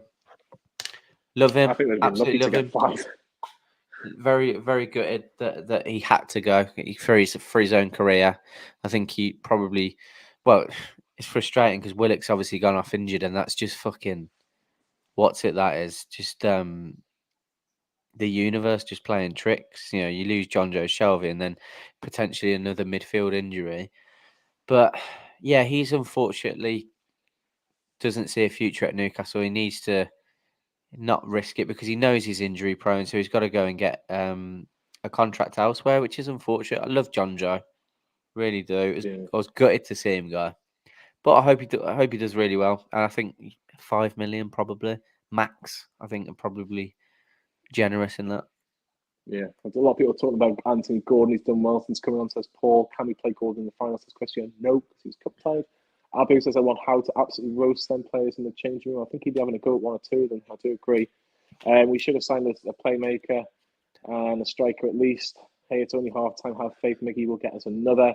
Do we agree that Maxi has been our best player? He's given us the Ooh. best pass of the game to put Sean Longstaff through. Um, there's no Nick Pope maybe, but no one's Yeah, I screaming was going out. to say it's short pickings, isn't it, when it comes to that? To be honest, Mm-hmm. but he's definitely had the most influential moment, 100%. So if you want to put Mm-hmm. it down to that and Nick Pope's save, so Yeah, definitely. I'm just going to grab a drink, Carl, if you want to talk to the lovely subscribers. no worries. I won't have a. It's only half time. Do we agree that Max is a best player? Carl, how are you settling in the northeast? Very well, thank you, Andrew. Very well. Absolutely loving it. Best decision I've ever made so far. So far. Um, people are amazing, obviously, and little boys loving it. So yeah, and the missus is settled as well, which is great. So spending probably way too much time at the beaches, mate. To be fair, um, yeah, it's a strange one though because being able to get to the games every other week now, when I'm not at one, I feel I feel like I should be at football. It's really strange. So yeah, Well, I've got myself a beer because it's a Saturday, it's not a school night, Carl, even though we're playing oh, five-a-side tomorrow. yeah. If anybody wants to watch me and Carl at Gateshead Power League tomorrow, um, Oh, please come down because myself and Johnny end up struggling with our back about halfway through. So if you want to sub in, crack yeah, on. honestly, Carl, my back's been hurting for ages, considering I've been carrying Sam on the Green and Mulner show for God knows how long. So you get used to it, mate. Honestly. Oh dear. So to see Shelby leave. Glad I went to the Players Executive Box when I went on the stadium tour. Very nice. So, speak of the Devils, Sam, great work from ASM for the goal. Yes, we've mentioned that already today. Yeah, Where have he defo. moved? Says Andy. He's moved to Sunderland. No, I'm not. Right, I'll be honest with people. I'm in Hetton. I am in Hetton. I class it as Durham. It does say Sunderland on my bins, but I turn them the other way around, so I act like it doesn't. They're not there. Yeah, I'm in Rubbish Hetton, excuse. just outside Hutton the Springs. So Uh, now we've got a couple of minutes. Anthony Gordon playing in that little hole behind the striker. Can Isak give us 90 minutes? I'm not convinced, I have to be honest. It wouldn't surprise me if Jacob Murphy gets moved into on the wing and you see Anthony Maxson maybe playing 15 minutes up front. Again, are any of them willing to play 90 minutes? One of them's going to have to because we've got no striker on the bench, have we? no, we haven't. I'll be very interested to see what Eddie Howe's kind of plan B or plan C is. Um, Yeah, Anthony Gordon like I said, he looked sharp on the ball. What he's very good at is his first touch is good to give him a yard then to make a decision on whether he's going to chop the ball inside or he's very aware of where he can go. He knows what his next move is, and that's something that Eddie Howe will build on. Playing in that 10 in that hole in the hole definitely isn't going to benefit him. I think you'll probably find him drifting out to the wing, and I think the only option, should Isak come off, it would be to put Maxi up there. Um, there isn't anyone at all on the bench that could No, fill unless you put Fraser in there. But I can't see that happening. Um, no can I. Although I know he No can did I. do it a few times at Bournemouth, so there is a possibility of it. Yeah, be interesting to see what happens. But yeah, look, it's a big 45 minutes for Newcastle. They couldn't have played much worse than they did for the first 46 minutes of the half. But last little minute of a little bit of a spark was brilliant. And people mentioning Jeff Hendrick. He was in the northeast today, but he was at the Stadium of Light where Sunderland beat Reading by a goal. So Andy Carroll actually started for Reading. So would have liked to see Andy Carroll get a goal because I think he would have done Yeah, the Angel of the North celebration right in front of the Sunderland fans. But it didn't would have happen. been Sunderland won it unreal. late on. That would have been unreal. Absolutely unreal. Yeah. Joe Willock's injuries a concern, Carl. If it's just for precaution and a bit like Callum Wilson, it's just precaution. It's not the end of the world. But no Bruno. We've got Joe Linton and Sean Longstaff in the middle of the park. It's not what you want. No, definitely not, mate. Especially when you got the likes of Liverpool coming up. Yes, they're out of form, and their midfield is very, very old, to say the least. But yeah, I think what you look at maybe, surely I can't fathom the fact that maybe Elliot Anderson and people like that trying to start Elliot in the Anderson's probably middle. the next in line if someone gets a Yeah, proper injury. Like I kind of understand. I kind of understand Eddie Howe not putting Elliot Anderson on 30 minutes into a game. yeah. It'll be difficult. It'll be difficult, but again, the one thing that we've got going for us is that we're doing so well that there's no pressure on anyone to perform realistically. There really isn't. When it comes down to it, no one's going to begrudge anyone for having bad performance. If we went on a huge losing streak for the next couple of months, it would be what it would be. It'll be an opportunity missed, of course, but I don't think there'd be uproar. Do you know what I mean? No one's losing their job. No one's getting pushed out of the club. It just comes down to what we'd have all would have thought would be not bad recruitment, just a lack of recruitment and strength and depth. Which is, to be honest, is that anything new? Have we not? No, it's not. We're used to that every season, every Yeah. season. So, look, I'm just happy with where we are, mate, and I'm not too worried. Let's address it in the summer. I've had a fantastic season so far. Will I be disappointed if we don't make the Champions League? Yeah, I'll see it as an opportunity missed. My only issue with Champions League for me, right? Not an issue, sorry. Liverpool can't be as bad as they have been this season. Chelsea cannot be as bad as they're going to be this season. Tottenham aren't going to be as bad, in my opinion. Yeah. I know Spurs will be Spursy, and they will be, but they might be Spursy in third or fourth place, going for a title. If it can sort their act together, you've got Arsenal who are going to improve. You've got Man United who are going to improve. God knows what's going to happen with Man City, but knowing what Man City are like, they'll probably get away with these 115 charges, and we'll end up spending another £100 million on God knows. So that's what I mean. I think if Newcastle can finish fourth this season, yes, they'll be ahead of schedule. But there's got to be people behind the scenes going, well, let's make a plan for the Champions League and let's make a plan for not the Champions League. Yeah. Because Bruno Guimaraes didn't sign up to be playing conference football. And No. I would think borderline, not even Europa League football. But we've just kicked off here in the second half, and we're already defending, which is just what you want to hear. This might sound silly, but crosses it in, cleared again. Ooh, do you think just over the crossbar? Do you think there's an air, or maybe a small inclination from some of the board members that think we don't want to make Champions League this year? No. Under a previous regime, probably, but not this regime.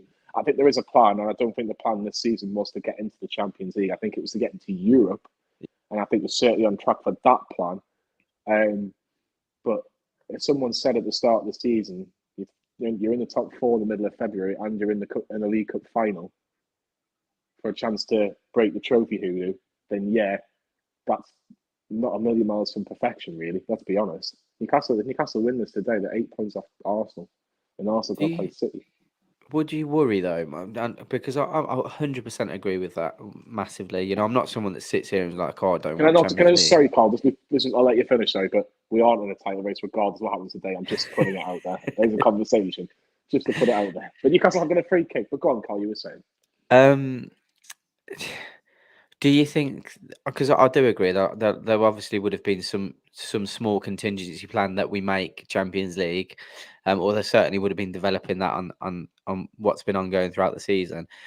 But do you think there's also a little bit of a worry of how they execute that so quickly? Because there's now there could be the added pressure of going out and spending big money on players to try and compete, or do you just still continue to build and just enjoy the experience being in the Champions League? You're not actively going out to look and win it, but you're People just will want using to it as come to brand Newcastle. exposure. I think. Look, in 2 seconds, Isak. He's looking for the right hand side when Miguel Almiron is there. He hasn't got. I can't see Kieran Trippier, but I can see Alexander Isak.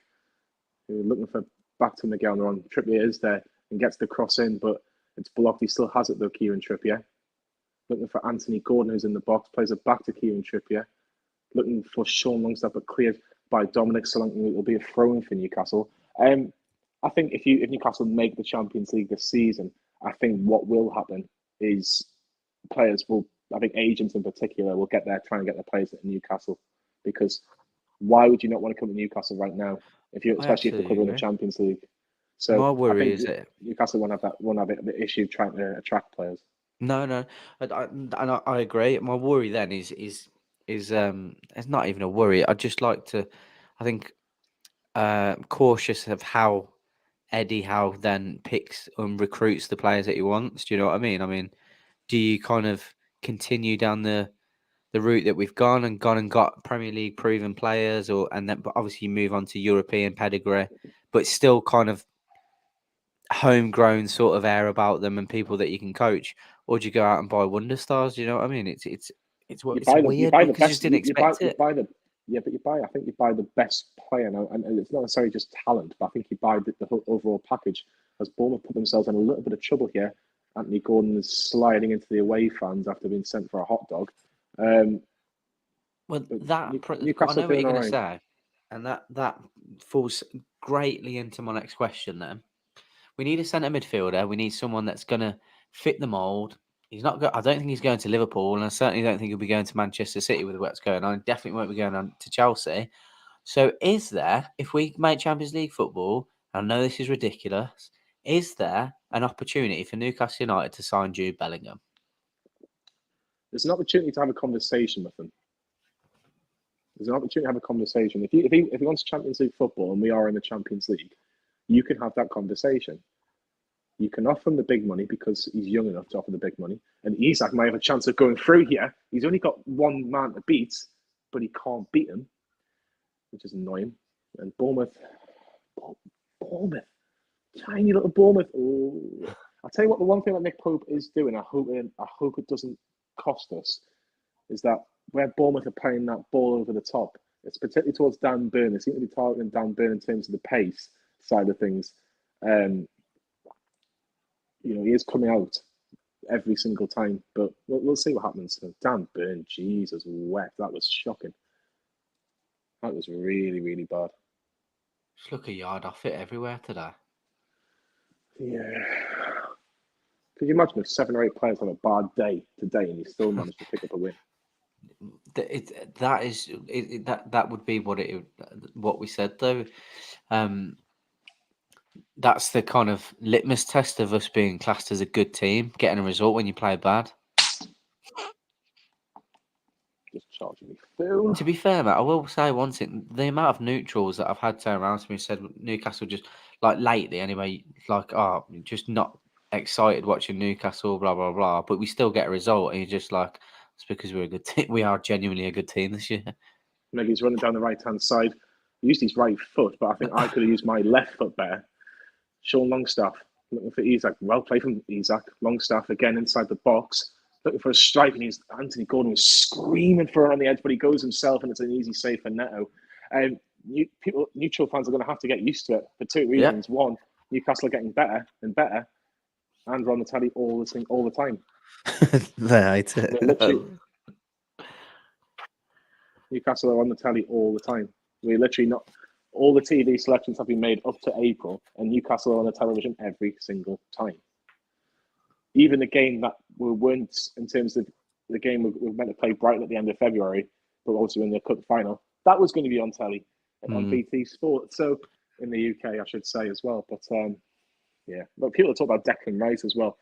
My Yeah, only there's thing with never another good one. I Yeah. like. Yeah, don't get me wrong. I'd love Declan Rice at Newcastle, but my issue is not an issue. I just don't think he'd come up north. I think he would. I think he'd be quite happy going to an Arsenal or a Chelsea. It looks like Do you think? Bournemouth goal scorer is done for the day, so next day is going to be taken off, and Chris Meckham's going to be coming. Excuse me, coming on for Gary O'Neill's side. Do you think he's the type of player that Arsenal make an approach for though? Because even Well, though that they've always had that identity of like kind of fluid football, and I don't. Declan Rice is an absolute player, and I would love him at Newcastle United. He's not the most fluid, if that makes sense. You know, what I mean? Does he suit Arsenal's attacking style of player? um, I don't. Obviously, there's always going to I be an think he's argument too to good. get him in. I think he's too good of a player not to try and fit him in. Yeah, And I think the fact is as well, he's playing with better players. I thought he had, like I watched a bit of West Ham versus Chelsea today, and he was just as good as what he was last week. If I'm was honest, he? yeah, the thing is, he's a Chelsea boy as well. So Yeah. like, can Chelsea go from? They have to sell about 10 players first before they But probably do that. Need to balance the books somehow. that again, let's say Chelsea go and buy him. Who do we take from Chelsea? You've got to look at taking someone, haven't you? Well, Mason Mount's not agreed a contract. He's only got a year left. Yeah. Would like to see what Eddie Howe could do because he's definitely stagnated. Can we just clear it, please, properly? Have we just about got away with it? Oh, fucking Stuart Atwell's a fucking tosser. Free kick to Bournemouth. Like, it's so soft, and it is probably a foul, but it's just, you just know. You just know it's such a stupid foul to give away. But Anthony Gordon for Bournemouth have got a free kick about 40 yards out on the left to centre. Zamura's over it for Bournemouth as we're into just under the first 10 minutes of the second half. Newcastle, little flick, and they're putting for a 1-2 with each other. Zamura trying to get a cross in. He's got Gordon and Miggy to beat, but Miggy defensively doesn't do enough, but Trippier certainly does. And Trippier wins a goal kick. Well done, Kieran Trippier.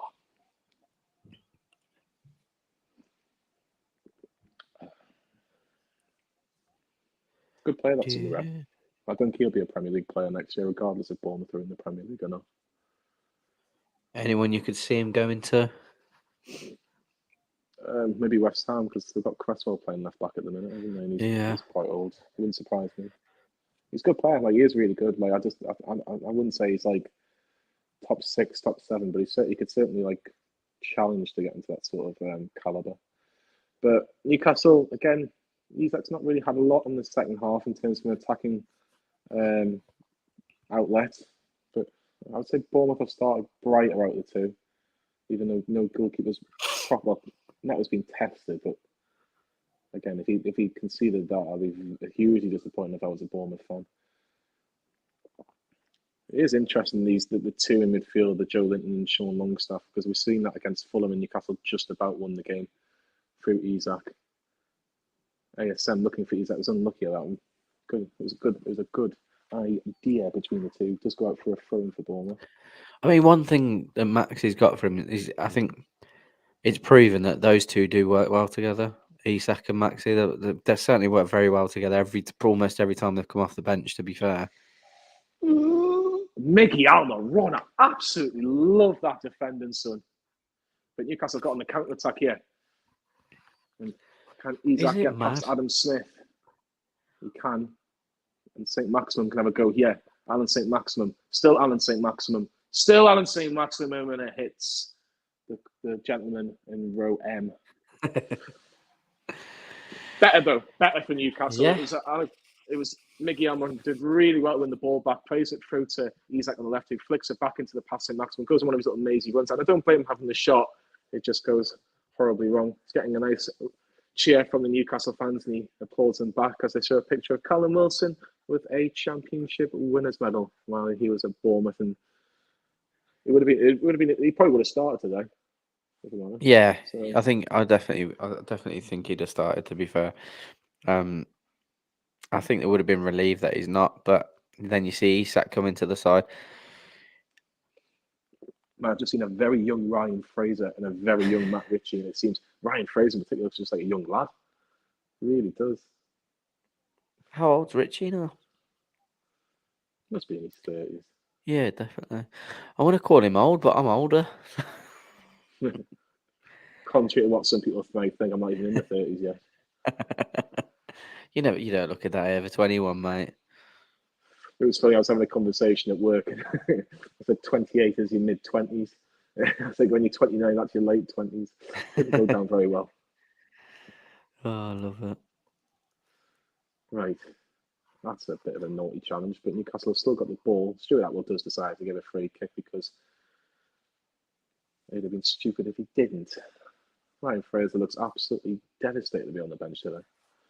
Wouldn't mind him coming on, actually, just to see what he's like. I think he probably will bring him on. I think you're right. I think it's one of those games that it would probably suit him. He's going to want it as well, isn't he? Yeah. Gordon picks up the ball, and that seems to be a foul, and it is a foul. So Newcastle do have a free kick just inside Bournemouth's half, and it looks like they're going long because Dan Burns already given Trippier the little nod. Right, we're going to get them up. When have Newcastle ever? Well, they're not going to go long because we've decided to play it short of Joe Linton, but we've never really done well those long free kicks, really. But here goes Anthony Gordon, but it's a great challenge by Methven. It's a throw into Newcastle. I think if Newcastle can get it 2-1, I think Newcastle should be all right, to be honest, but it's just getting there, isn't it? Yeah. Nick says, would Europe be detrimental in a case for too much too soon? There's always a conversation about that, mate, 100%. It's more games and, but I think we've got to build to it. So it's like Jonny said, there'll be a plan in place for sure. Even if it's just like an experience of it, do you know what I mean? It's certainly huge for brand exposure and bringing players in.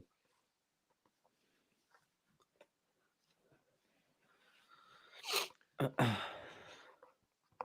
a good little touch from Anthony to take it away from our midfield. Great defender from Sean Longstaff this time. He passes it into Joe Linton. Gordon asking for it. Gordon gets it, drives into Bournemouth's half. He has Alan St. Maximin to his left. Plays it to Alan St. Maximin. What can he do? Can he get past Adam Smith? He can. He's still going on a little mazy run. Still Alan St. Maximin. Still Alan St. Maximin. Plays it back to Mickey Almiron, but doesn't really get the pass anywhere good. Trippier to St. Maximin.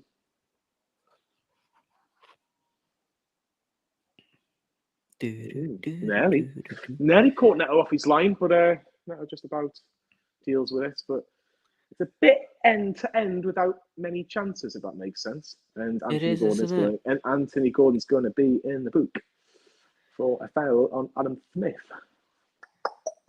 That's the last thing we need, isn't it? He's got that about him, hasn't he? Getting the potential of getting sent off and stuff. It's a Stonewall yellow. I'm not debating that one. His second yellow card of the season, Anthony Gordon. He's also Newcastle. Yeah. Taking over John Joe Shelby's number 8 in the fourth. Well, we've got a northeast lad coming on for Bournemouth, Tavernier. Obviously, he's come from Middlesbrough. Obviously, his brother James plays for Rangers. He used to play for Newcastle. Did Marcus Tavernier ever play for Newcastle's academy? Now, that's a question that needs to be answered by our subscribers, because I don't know. Let us know in the comments. I'm assuming he might have, but whether it would be actually documented or not is another thing. Free kick to Bournemouth from Gordon's yellow card, and it's defended by Dan Burn, and it's a corner to AFC Bournemouth in the 60th minute. Traore's racing over to take the corner. Lord Kamanga, has Miguel Almiron ever missed a game through injury? He always manages to keep fit. Good question. Probably. Don't know. I genuinely don't know. Traore for Bournemouth. I can't think off the top of my head of Miggy being injured, to be fair. Can I defend this corner? Well, it's a really poor corner, if I'm being honest. And Nick Pope should get that. That's bread and butter, and he does. Solanke doesn't really want to do anything, but it's Isak on the run. Can Newcastle get a good counter-attack? Can they do something with it? And it's a really, really, really poor pass, and it's really poor communication between him and Sean Longstaff. And Dominic Solanke decides to dive her. I thought Stuart Atwell gave it there. I was thinking he can't be given that, surely. St. Maximin driving, still St. Maximin. He has Almiron to his right, sees Almiron. What can he do? Comes back onto his left foot. St. Maximin, still St. Maximin, still St. Maximin. Looking for Sean Longstaff, but boy, just get it away from his path. And that's not a foul. I'm not having that as a foul either, to be fair. And Stuart Atwell hasn't bought it either. But it looks like Bournemouth are gonna make the subs. I don't think so. Someone asked in the comments earlier, I forgot to ask you. Someone said, were you in Chicken George's getting a combo the other day? I thought he was asking you that because I haven't got a clue what Chicken George is.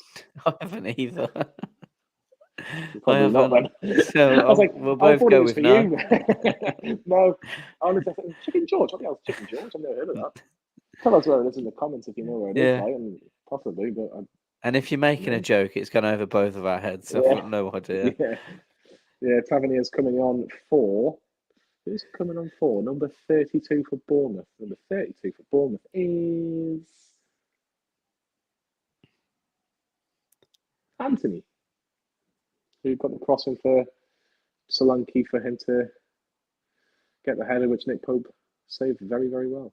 So yeah, Marcus Tavernier, brother of James Tavernier, as I mentioned, won the Scottish Premiership with Rangers, won the Scottish Cup with Rangers, but they're struggling in the Scottish League. Well, I say struggling, you're second in that league between Rangers and Celtic, you're struggling, aren't you? Completely off topic as well. Let us know in the comments what you're all up to on this lovely Saturday evening. After the game, of course. You know exactly what they're up to, Carl. They're going to try and get on Steve's match reaction. They're going to try and get onto the family reaction show. Come on, Carl. Obviously. Come on. Steve will be here after Newcastle's game against Bournemouth. Hopefully, he'll be talking about a win. Let him panic a little bit there because he didn't slide for a throw in where he could have possibly, if he had a bit more communications around him, he probably had a bit more time than he thought. But Isak would have pounced on it if he did make a mistake. Joe Linton looking for Byrne, chests it down. Newcastle still have possession. Sean Longstaff to St. Maximin. Still St. Maximin. Looking for the cross. He was looking for Miguel Almiron. It actually wasn't a bad idea. It looks like a bad cross when you watch it, but Almiron was asking for that cross. Has been better from St. Maximin. Has been better. Yeah, definitely. It's like you said, he's it couldn't have been any worse than last week, and he's credit where it's due. He played a good pass in for the goal, was instrumental in that. He looks lively, but he's got to work on that end product. There was a cross about 5 minutes ago, where people got to talk to him as well, rather than having a look around and realise he's got no one around him. It was the perfect time for him to drive into the box, and instead he's just hit a cross straight into Neto's hands. But far better than it was last week, which is strange considering we're not playing very well. Right, Stuart Atwell for me, right, hasn't given this free kick. It must be the linesman. Because Sean Longstaff's been given a foul there, and it was about 5 seconds after the incident. But they're not too happy. Let's have a little look. So it's a heavy touch from Sean Longstaff. It's just a standing on the foot, so it's not going to be he's not going to get a red card for that. He's just stood on his foot. That's all. So he might get a yellow at worst. It's certainly not a red card. Well, he's not even getting a yellow card. It's just a free. It is a free kick, but it was a 5-second delay. 25 minutes to go. What would you do, Carl? Would you make any substitutions at this point? I'd probably bring Ryan Fraser on. For banter reasons. Yeah, just look in terms of actual change and tactical change. I don't think there's much we can do right now, to be honest. Maybe no, because certainly it's difficult with the bench being so light. I look at Elliot Anderson and I'm Load thinking, of bollocks, man. If you're going to bring him on, Carl. you can't bring him on for Joe Linton and Sean Longstaff in a game like this. In my opinion, do I bring Maxi off for Fraser right now? No, not right now. Probably have to Dan just. Burn's been caught in a pickle, Carl, with Django, and I don't know if he's been stepped on his head. I don't think he has, but the referee hasn't given a foul. Newcastle in possession. He stopped play. I'm assuming for a head injury, but it's not a foul. Kieran Trippier's just having a conversation with Stuart Atwell, just seeing if he's having a Chinese tonight. But it's been a bit of a shit ref, hasn't it? To be fair. Yeah, just a bit. Just a wee bit. Just a wee bit. He looks all right. I think he's got one eye left. After the game, having food and going to sleep. Where are you from, Burns? Are you going to sleep straight away? Busy day tomorrow or what? Or I don't know. I wonder what he is. I've got a busy day tomorrow. I'm off playing 7 aside with you at Gateshead, and I'm off to Kingston Park to see Newcastle United women take who they're on playing tomorrow? York City. York City. Very nice. They have got, I think, 9 or 10 games left this season. It's simple. They win every single game. They'll get promoted. They will be champions, and they'll be getting promoted. So if you've not got anything planned tomorrow and you live local, £3 to watch Newcastle United women on their title charge against York City. It's a game which it'll be a tough game, but Becky Langley's side will be confident of winning. Can I say a Lee Lawler in the crowd? I can't. I can see a couple of people that you normally see on every single away day, mind. Yeah. Go on, Isaac. Isaac shoots. Oh, big chance, and it goes over the crossbar. Absolutely nothing. That Mickey Almiron plays it at Trippier, who looks for Gordon and Metham, who bounce off each other, and it's a chance. Oh, he gives the offside. Forget about it. It's offside. Wouldn't have counted. Wouldn't have counted. Blaze and put his flag up. Why was I getting animated, Carl? It's offside. It's difficult not to, isn't it? It's been that one of those games. Anything gets us excited. It's tough watching this game with no sound, actually. But then again, I've been told that Don Goodman doesn't really like us, so. Yeah, I've got it. I've got the sound on either, mate. I can't. Oh, here comes Bournemouth into the box. Chance. Saved by Nick Pope straight out of Tavernier. Should really do better. That's probably Bournemouth's best chance of the half. That into the box. Just doesn't get a clean strike and straight into the stomach of Nick Pope. If anyone's got nothing to do after the match reaction, try and check out Tyler Denny tonight on Sky Sports as he defends his English middleweight title. Newcastle fan, huge Newcastle fan. Also a Midlands boy, so like myself. But we're going to try and get him on the channel as well, so check him out.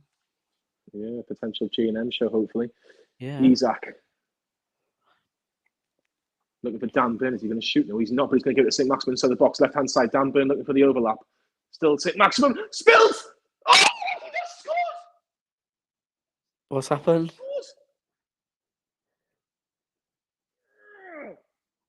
Maximin. That's a shot.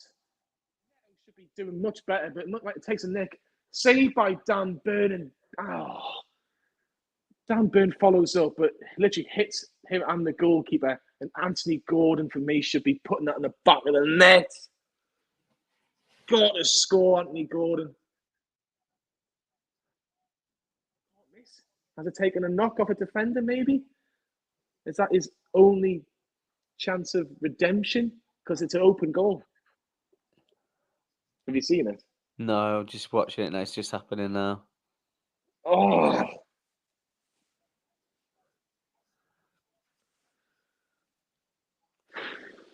Fantastic build-up there. How's he not scored? Isak's a baller, isn't he? I don't think he's given the corner. So I think Anthony Gordon's just missed an open goal from about How's that not 7 yards out. How did it not go in? I don't understand what happened.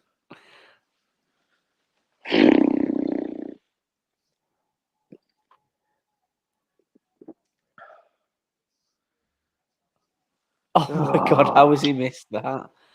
How has he missed that? Oh no. I think it's come off the Bournemouth defender. I don't think he's given the corner. He's given the goal kick. Definitely come off the Bournemouth Mental. defender, that did. But even Yeah, so, he's got to do better. if I remember rightly, I think this keeper had a bit of a worldie against us. I know he had. I think Bournemouth deserved the win, but I think he made a couple of good saves. I honestly can't remember. Yeah, it's a goal kick. Yeah, I thought it was a goal kick. So Newcastle have missed. Well, Anthony Gordon's missed an open goal from about 7 yards to put Newcastle 2-1 up. Lovely. 40 million well spent. I blame Paul Merson because Paul Merson said this kid's good. He could take Newcastle to the next level. Is that what? Were those his words? Something on the lines of that. He says he didn't realize how good he was, or something, and maybe it's a good signing. He said that the fact that St James's Park pitch is bigger than Goodison Park's pitch, so you'll have more like chances to have it like to run into space and link up with players. So I kind of got that bit. But Bournemouth, the pitch is tiny at Bournemouth, isn't it? It's only got, like I say, it's a small pitch. Free kick to Bournemouth though. Nick Wright, 4 a.m. Oh, I didn't realise he was a Blues fan, Blue Brothers fan. He's a soul man. I'm here all week. Nick, how long have you been over there, mate? Bloody hell. And what do you do over there? Unlucky Anthony Gordon. No, he kept it in. Dylan, bad feeling we'll lose this. Performance hasn't deserved a positive result. Stop it, Dylan. You're not having this. Adam Smith is a prone for Bournemouth. It's Sam's best mate, John Sinclair. Yeah, it is, isn't it? Well, it is John Sinclair. I doubt it's the John Sinclair that we're talking about. The John Sinclair. Sam watches his streams a lot and can. He's obsessed with him, isn't he? Yeah. I'll tell you how. Newcastle clear the lines and looking for Isak. I don't think Isak was meant to play 73 minutes a day. Oh, great challenge from Sven Botman, by the way, because Fabian Schär was a bit of a mess. Gordon to St. Maximin. Still Gordon. Oh, see you later. That's a foul. That's a yellow card. Stuart Atwell. Come on. Get your hand in your pocket, Bab. Get your yellow out for the lads. Come on. 12 years English kindergarten teacher. A lot of people I know that have gone over to Asia end up teaching English. Enjoying it, I take it, being over for that sort of time.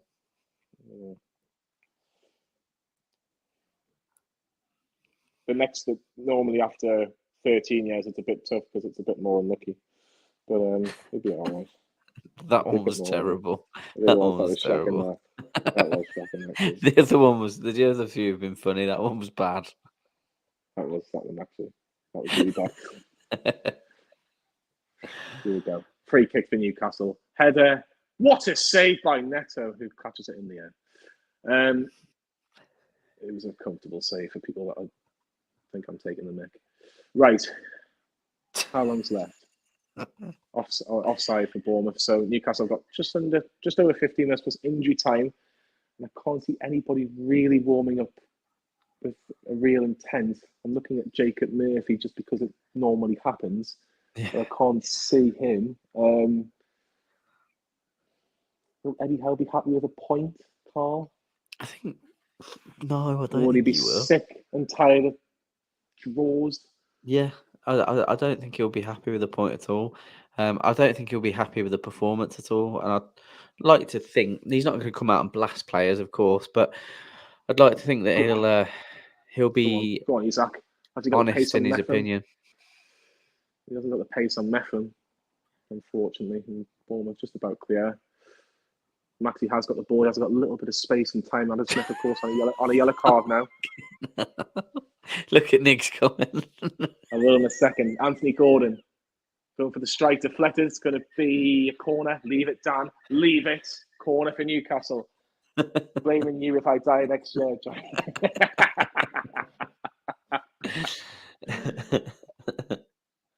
When you're 33, when you do your 13K, you come back to me. Please let me know. We'll be doing the Watchalong next year, and we'll hear nothing. Here we go. Corner for Newcastle. Kieran Trippier crosses it in, cleared away. Comes out to Alan St. Maximin. Will he give it back to Kieran Trippier? I hope he does, because if he loses it there, no, he doesn't. He goes for the long ball. And it's offside because we can't keep our lines. We are shocking when it comes to like a straight long ball. Fabian Schär, Dan Burn, or Sven Botman, one of them is guaranteed to be offside. Nearly Leon Best-esque offsides. When you go, I was a Newcastle fan when I used to cry when Leon Best was offside because he used to do it on a regular basis. I was watching. Who was he playing the other day? I was watching. He scored 3. Was it 4? Did he get 4? West Ham, he got a hat trick. Yeah, it was. It was West Ham the hat trick. Yeah. Come on, Julian, let's give it to Gordon. Let's give it to St. Maxi because Maxi's in a little bit of space. And let's remember Adam Smith is on a yellow card, but Gordon's a bit weak there. And Nick Wright, the honorary ghost guest on side there for 2024. Possibly, but what a ball. I thought that was a worldie of a ball there. Is that a foul? Stuart Atwell says no. Sean Longstaff's staying on the ground, but he has to get back up. Newcastle defending here. Maxi's got 2-on-1 here. But it's a really poor ball. And Newcastle should clear. Miggy does. Miggy runs into space, looking for Isak. Can he keep it in?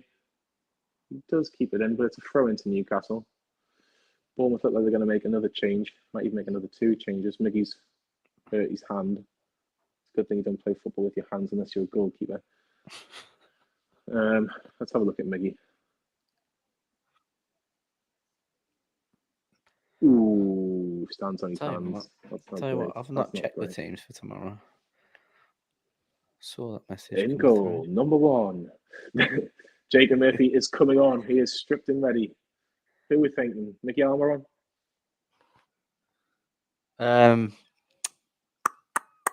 Yeah, probably. Yeah, it's been a quiet game for him today. I'd probably... The goal scorer's had a quiet game, Carl. Yeah, he has, to be fair. He has. Obviously, he does what he does well in terms of being defensive minded, but he's not got forward that much today. But I think that's just how Newcastle have played, and I think Maxi he's trying more today and probably warrants staying on the pitch. So I think that it's got to be Miggy. Adam Smith come off. Ryan Fredericks, who was I think must have joined from West Ham unless it was a free. But Jacob Murphy is coming on. Not too sure if it's now or if it's not now. It'll be the next time it goes out. Dan Burn looking for somebody forward, but it's going to be a goal kick. So I think this is where we'll see Jacob Murphy come on for the last 10 minutes and a little bit more. It'd be interesting to see who he does come on for.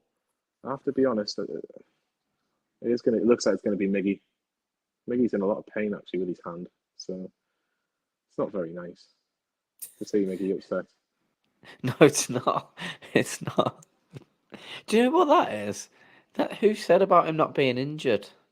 Someone said in the comments about him. Whoever it was, injured. I blame you. I don't like the fact that Stuart Atwell has to come up and literally grabbed him by his hand. I hope it's not the one that's been broken while Jacob Murphy stopped finishing playing on his iPad. He's just finishing off Pac-Man. He's getting a bit of help by one of the assistants. I've just got it to level 33. Maybe he's want to finish it off. Surprised he's not bringing Fraser on. Let's have a look. Does it on purpose? No, he doesn't even see it. He might have broken a finger, to be honest, or something like a bone in his hand. It wasn't nice. Honestly, so the Paraguayan Messi is off and Jacob Murphy is on. Can Jacob Murphy get his first goal my thumb in a long time? So painful. Go on, Jacob Murphy. Keep it in. Down. Right, look up and get a good pass or good cross. Isak blocked. Better Jacob like that. Still in. Kieran Trippier. Away. Joe Linton heads it to Dan Burn. And he gets a throw in. Dan Burn's just not the best going forward, is he? No. Bar that goal. Watch him score the winner in the final with like a bullet strike. Schär to Trippier on the right-hand side. We miss Bruno in the middle. Oh, he's offside. Surely he's offside. Look, and St. Maximin, he's offside by about 3 yards. I don't know why the referee's played on there. I have to be honest. We're running out of ideas again. And this I could wonder if cost Miggy's Newcastle. fractured his wrist there. Done something, or like sprained his wrist. Well, Maxi looks like he's hurt his knee, so this isn't good. Fucking Let's have a look. As the cross comes in, Fredericks, he just bangs his knee on Fredericks' arse, if anything. That was And I thought Fredericks would be more in pain than that, but Maxi's down. That was an excellent pass from Isak through to Murphy, by the way. Yeah. Eddie Howe must be thinking, it's a good thing we've only got one more game until the cup final. Maxi is in a bit of discomfort there, like. Doesn't look good. Who else do you bring on? We might actually be Ryan Fraser here. Yeah, is that you're going to be forced for it? It doesn't look like he's in good nick. Joe Willock injured. Mickey will be fine. Like, Mickey's just hurt his hand. And you've got Maxi who's banged his knee, but Maxi does go down on the... Well, Ali Anderson's coming on. So that might be not good. Yeah, this is exactly what I didn't want to happen. Struggle against Bournemouth and end up with 3 injuries. Well, Ali Anderson is coming on, and I'm assuming it's going to be for Alan St. Maximin. Yeah, let's have a little look. Because I just thought he kneed his backside. So he does knee his backside. Is it where he lands, maybe? Because it doesn't seem like an awkward landing, but he just bangs his knee off his backside. Man, I've never banged my knee off a backside when I've been playing football, like, so I don't know how painful it is, but... Unless he's like falling awkwardly, when you kind of fall on like your coccyx. Yeah, it's like almost like you feel like jelly-like, doesn't it? Yeah. Yeah, he's not continuing. Maxi can barely... He's just about walking off the pitch, so he's not coming back on. Worrying times again for Newcastle United. Also, how much does Jason Tyndall look like the assistant from Ted Lasso? He's up there, isn't he? Mad Dog himself. Mad Dog, yeah. Can Elliot Anderson get a goal against Bournemouth? Last time he wore the green and white of Newcastle in a Premier League game, I remember it was against, I think it might have been against Wolves, because he came on and he nearly scored the winner, hit the crossbar at Molineux. But Newcastle fans probably would be a little bit worried. We've never won in this kit, have we? Ooh, I don't know. Probably in the Saudi Cup or whatever. Spoke about it earlier, like, in a competitive game. I don't think we've won in this kit. Stop wearing it. Just stop wearing it. Do you know what it is? I hate this kit. It's a piss take. Ooh. Right. What can Newcastle do? Just over 5 minutes to go of the 90 plus injury time. It's probably going to be at least 5 minutes of injury time, I think. It's a lot of pain, didn't he? Definitely, Maxi. Been a few 1-1 draws today in the Premier League. Arsenal 1, Brentford 1, Brighton 1, Palace 1, West Ham 1, Chelsea 1. Get rid of it, Nick. Great pass, Nick Pope. Fabian Schär has just played a ball, which I didn't expect to get with a Newcastle play because it was such a weird pass. But hey ho, Dominic Solanke on the attack for Bournemouth. Botman doing really well in the middle. do you know what it is? I don't actually think Bruno. I think Bruno would have composed us a little bit in the midfield, but I think we would have missed him more for the West Ham game than we would have done today. Joe Linton's just given a free kick away. It's a bit more dangerous. Just a foul on Semenyo, who's come on for Bournemouth. Does he? Yeah, it's a foul. It's a stupid foul, really. It's a stupid foul. He's kind of been sucked in there a little bit. But yeah, chance for Bournemouth. Just a little over 4 minutes to go. Newcastle need to be switched on here. It's probably around about the 30, 35 yard mark, but it's just left of centre. It's maybe Traore. Looks like he's going to maybe try and test Nick Pope. It's got to be something unbelievably special to beat him from there, I think. And Jefferson Lerma has just gone down, and Dan Burns just told him politely, I think he's told him politely to get up. Get up. Was it actually? Wasn't that? It was Botman. Let's have a look. Botman gives him a little shove and gives him another little shove, and then just says, "Fucking stop! Like leave me alone." So Dan Burn says, "Get up," very nicely. They're still having a little go at each other, but Botman's been booked for it. Here we go. Bournemouth free kick. Going to be Traore, and it's gone into Rosette. Actually, talking about it, like Joe Linton have barely felt like mentioning his name today. Yeah, I don't think he's been bad at all. No, just a bit like I don't think he's been man of the match today. I don't think there's not really been a standout. I have to be incredibly honest. Yeah, I almost forgot he was on the pitch at times. Do you know what I mean? I think the game's kind of bypassed him. A little. I don't really know who's been man of the match in Newcastle today. I have to be honest. It's no one that really stands out. No, definitely not. for Newcastle. Looking for Elliot Anderson. Still Elliot Anderson. Looking for Isak on the right-hand side. It's kind of not been as good. Looking for Anthony Gordon at the far post. Oh, Sean Longstaff nearly got something there. That's not great. Unless Gordon wins a foul, which he does. He should win a foul. Oh, well played, Dan Burn. Anthony Gordon. To Joe Linton. For Kieran Trippier. Big chance for Newcastle potentially. Oh, Jacob Murphy at the far post. Is he onside? He is onside. Got Dan Burn on the overlap. Elliot Anderson, Jacob Murphy. Still Jacob Murphy. Great challenge from Bournemouth's defender. That was really good because Jacob Murphy was probably going to get a shot on goal inside the box, probably within about 10, 12 yards. Dan Burn not happy with the Bournemouth fans, but he gets a long throw. Can Elliot Anderson win it? He does win it. Got Anthony Gordon in space. Back to Elliot Anderson, to Dan Burn. Anderson on the left-hand side. Finds Elliot Anderson. Can Elliot Anderson have a shot? Can he get a penalty?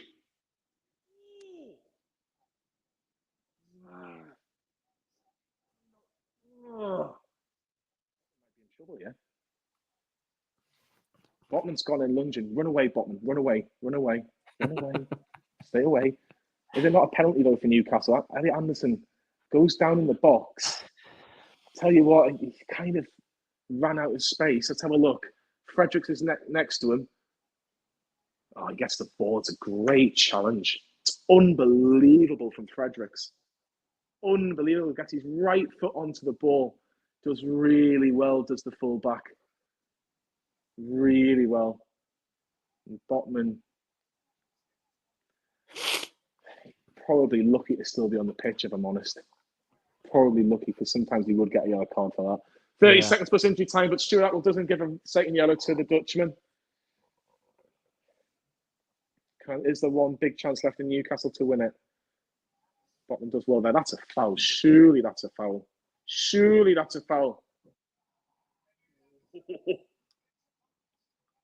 that's a foul.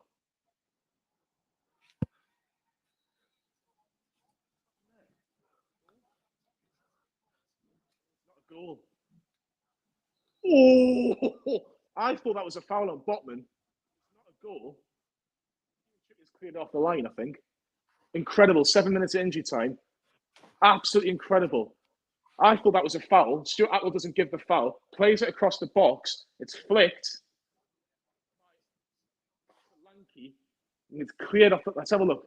Botman. I think that's a foul. Pope has a bit of a mare. Dan Burn, I don't know what Dan Burn, but such a heavy touch. Plays the cross in, leaves it. Solanke on the line. Unbelievable, Kieran Trippier. How close was that from going in? Not in there. Not in there. Not in there. Unbelievable, Kieran Trippier. Is that not gone in? Wow, Newcastle got away with murder there, but I'm amazed that's not been given as a foul. Absolutely amazed that wasn't given as a foul. We've played 1 minute of the 7, 6 minutes to go, but Newcastle probably should be losing. Well played, Anthony Gordon.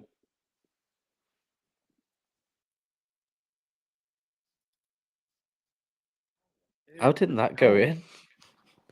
Is it Solanke or who is it? It is Solanke, I Solanke. think. It's unreal from Kieran Trippier. How does he keep it out? Honest to God. Can Newcastle get something late on? Murphy, Trippier, looking for Murphy, comes into Elliot Anderson.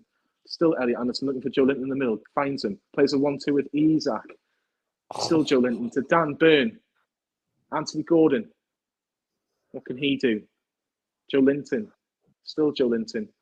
Looking for, I don't know what he's looking for. I don't know if it's a cross or a chip, but it's out to play as a goal kick. Kieran Trippier, you hero.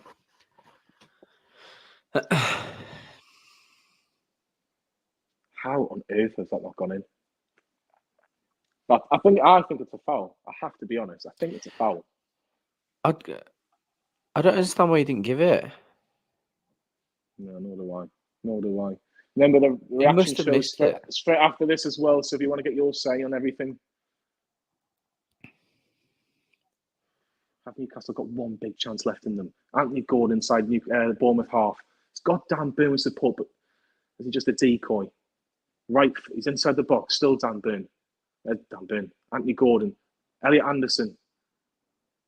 It's Trippier. It's blocked. It's a corner to Newcastle. They're looking for a handball, but I don't think they're going to get it. I don't think it hit his hand. It'd be an incredibly soft handball if it is. But it is a corner to Newcastle. 4 minutes of injury time left. Can Newcastle get something? Can they get a winner? It'd be such a huge win if they can. With Tottenham dropping points and Brighton dropping points.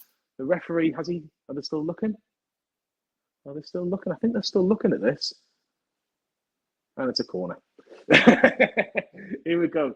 Corner for Newcastle. Can they get a late winner here? Can someone become a hero? Trippier for so many times. Not the best corner. You'll get a second go at it though. Second bite of the cherry, the Bournemouth cherry. Great foot on. Joe Linton don't do anything stupid here. Jacob Murphy don't do anything stupid here.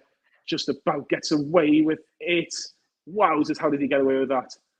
Isaac on the left. Fabian Schär crossing it in. Cleared away by Bournemouth. It does well there. It does really well there. Oh, what?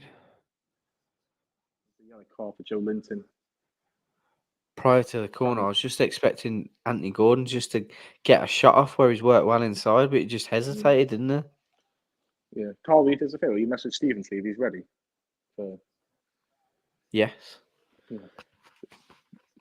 Just tell him to come on the link.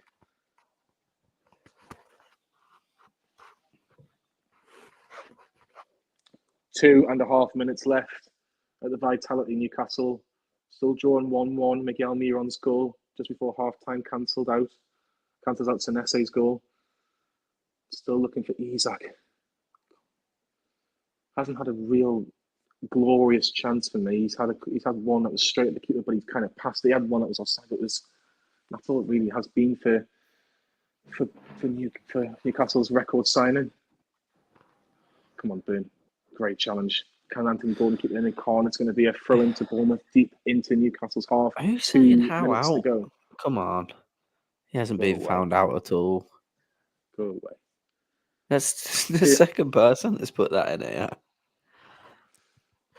2 minutes left. Come on, Newcastle. Just keep nothing silly.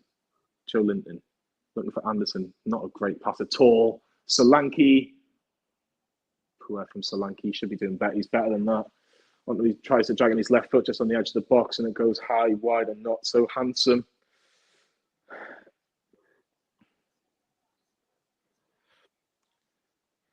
Philip Billings been given the player of the match for Bournemouth today.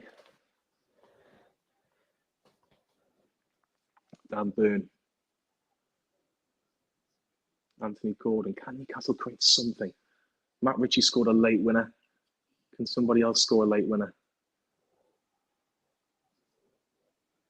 Anthony Gordon hasn't stopped running for Newcastle today. Last minute. Can Isaac do something here? He's done really well here, Isaac. What can he do? Just inside the box. If he can keep his feet. Oh, is it a throw-in?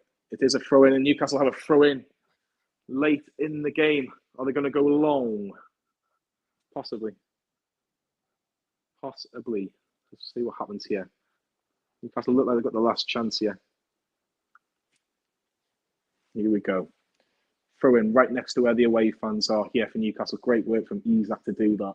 What can they do here? What can Newcastle do here? No one's really showing anything, but because the referee hasn't allowed them to. Elliot Anderson to Dan Burn. Anderson, what can he do? Can he do something? Is he offside? That is so bad from Dan Burn and Elliot Anderson. Looks like that's going to be it for Newcastle. Looks like it's going to be a 1-1 draw today. Frustrating. Again, have we done enough, Carl? No, God, no, mate. We've not done anywhere near enough to get a win today. No, anywhere near enough. It's Yeah, and that's full time. Bournemouth 1, Newcastle 1. Not the best game in the world, but I think, to be honest with you, I think Newcastle, they weren't great, but they haven't lost. If I'm honest, No. I don't think they deserved it. They probably could have lost right at the end. So 1-1 draw. Draw Castle United, Carl. Sure, we are that, aren't we? Again, we've been called that before. We're definitely that at the moment. How do we fare going into Liverpool with 3 potential injuries as well? I'm sure the Miggy one probably isn't that bad. Willock looked okay being sat on the bench, to be fair. The Maxi one looked a bit ambiguous. Odd. Yeah. Yeah, it's a draw for Newcastle. I think it's an okay draw, but here's what it is. Look, it's a point in the road. It's a point on Spurs. We've matched Brighton. We've matched Chelsea. It's another game to take off, I suppose. Liverpool, if you count Liverpool in the top 4, have got in a top 4 race. Also, they play against Everton, but Newcastle didn't do enough for me to win it. They had a couple of chances in the second half, but yeah, they didn't do enough. Didn't do enough to win it today. No, we had the conversation, very light-hearted conversation about the very minuscule chance of Newcastle being in a title race should we get a result today. And today is exactly the reason why we're not there yet, and that's absolutely fine. We haven't got the depth in the squad. We haven't. So yeah, that's where we are. We're exceeding expectations. We're at our level. Like you say, it is frustrating. Realistically, looking at form, etc., we should be taking opportunities to beat Bournemouth, but we haven't today. It's not just today. We've struggled against Bournemouth all season. To be honest, it's been a very strange team to play against. Yeah, I'm not. You know, it's Carl. I wasn't surprised today that we got a point. I Yeah. wasn't surprised today. Like, I think you kind of look at it and you go, Bournemouth near the bottom of the league, but with everything that's going on at the minute, you're not surprised. But look, it's not like last week, where I think last week when we played West Ham, it was kind of you could argue it was a good point considering what happened in the week in terms of it being a bit quite an emotional week in terms of getting through to the final. This week, it's a point where on another day, if we play our very best and Bournemouth play at the very best, it's 3 points. And Eddie Howe's getting a lovely reception from the Bournemouth fans. He's clapping the home end. Now he's just clapped the away end. Yeah, I think you've got to respectfully look at it being 2 points dropped. To be fair, but it is what it is, and I think, like you said, I'm not surprised that that's happened against Bournemouth. They deserve the point. They've done very well. Like I said, they've got their backs against the wall. They're trying to stay in the Premier League. It's going to happen. It's going to happen. I expect us to do better against the teams like Liverpool, etc., because you're able to play more expensive football. It's nice. It's actually quite nice. Eddie Howe's he's never really had a chance to say a thank you and a goodbye to the Bournemouth fans, and you can see that he's getting almost getting a little bit upset, a little bit emotional. There's Eddie Howe. He's getting the chance of Eddie. Remember, he's a player and the manager. He's getting a wonderful reception here. And I'll just quickly turn the sound on for 1 second. Yeah, it's a nice reaction. It seems like the Bournemouth fans have stayed back for Eddie Howe. Considering we've just drawn against a team where we think we should win, I imagine the atmosphere after the game is quite good. I'm sure you'll have the Newcastle fans joining in with the chants as well. Yeah, he's almost visibly upset as Eddie Howe. But like I say, the last again, it was COVID when he left Bournemouth, and it's always must be difficult to go to Bournemouth, and you know, there must be all sorts of emotions. But massive! yeah, It's like you said, mate. He's not had a chance to get his emotions out with her. I don't think he ever got over it. I really don't. I think that was part of the reason that he just hold himself away and then went and visited loads of different football clubs and sporting teams because he didn't have any sort of. It was like a breakup that he never got to deal with. Do you know what I mean? yeah, he's just gone into the dugout, gone past the dugout and into the tunnel. So yeah, it's a point on the board. The Premier League table is up for Newcastle United. They're still in fourth place. They're 2 points behind Manchester United, but the results are in today. So West Ham 1, Chelsea 1 was the lunchtime score. João Felix giving Chelsea a lead. Emerson equalising for West Ham. Arsenal 1, Brentford 1. Trossard for Arsenal. Tony for Brentford. Palace 1, Brighton 1. Brighton scoring through Solly March. Palace equalising for James Tompkins. Fulham beat Forest by 2-0. Leicester 4, Spurs 1 because Spurs are being Spursy. Southampton 1, Wolves 2. Big win for Wolves. Nathan Jones, don't see him being in the dugout next week for Southampton, and we've just seen Bournemouth 1. Newcastle United 1. 3 games against Bournemouth this season. 1-1. 1-0 with an own goal from Adam Smith. And 1-1. But if you're asking Newcastle fans, you can only pick one win out of those 3. The most important one could be that middle one, that cup one, as we take on Manchester United. The next 3 games are interesting. Liverpool at home, Man United at Wembley, Man City at the Etihad. Ooh, interesting. Interesting to say the least. But yeah, the table is up. 41 points, so Newcastle are safe for another season. They will be playing Premier League football. The gap between them and Spurs is 2 points, but Newcastle have a game. And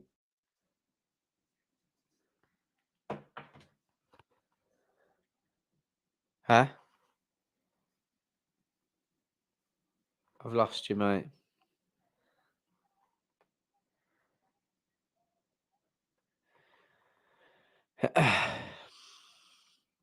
So yeah, as Johnny said, that was a frustrating result. Lots of games coming up. Had opportunities to beat teams that we should arguably be beating where we are at the moment this season, but it is what it is. Yeah, so the table's up there. So Newcastle. So let's say Arsenal 51, Man City 45, Man United 43, Newcastle United 41, Spurs 39, Brighton 35.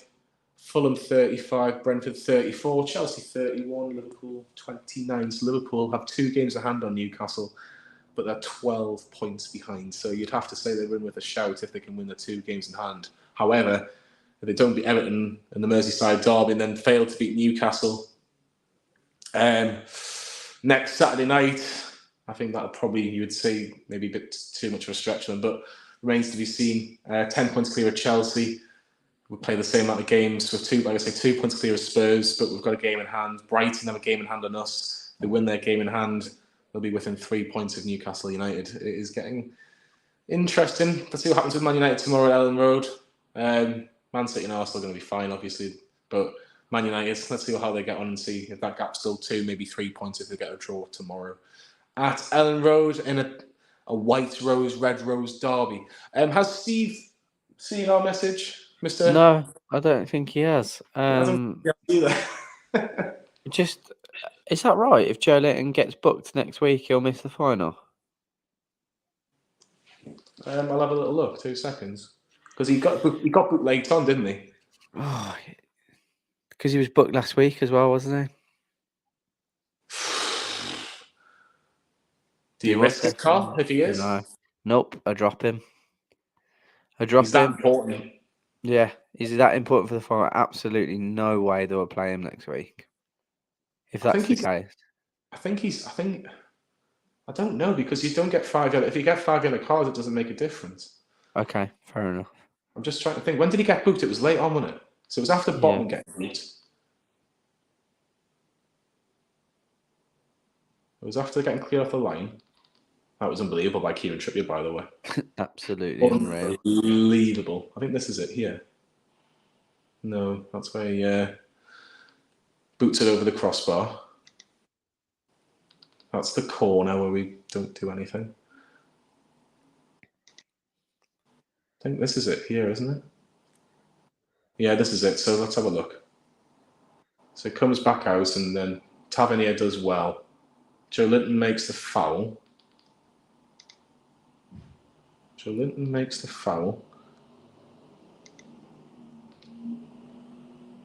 Yeah, he is. He's on 9 yellow cards.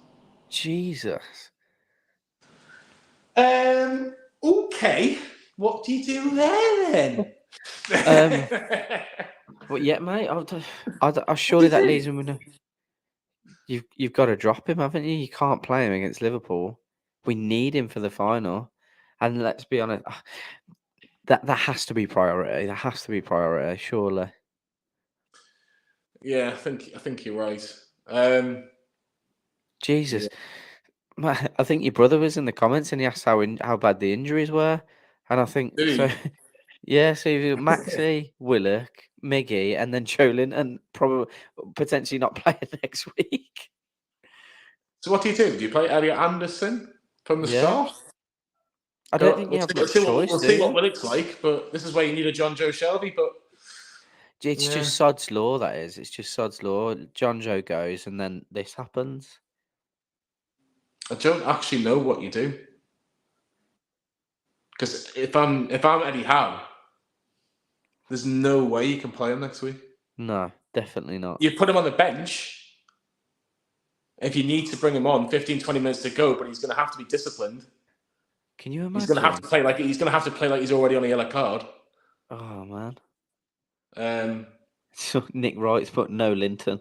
No Linton for Liverpool. no, he's right. Perfect video title. Oh my word. Jeff Hendrick to come back off loan. We might need him. Might need him to come and play one game for us. Oh mate, I can't believe that. There is one thing we haven't tried, and it would be a case of a last chance saloon kind of thing, and I don't really want to do it, but I would potentially think about it.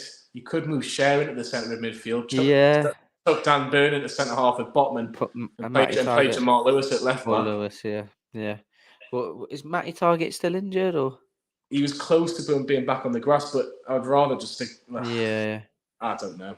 No, that is a fair point though, because Fabian Schär could slot in there quite comfortably. To be fair, I honestly think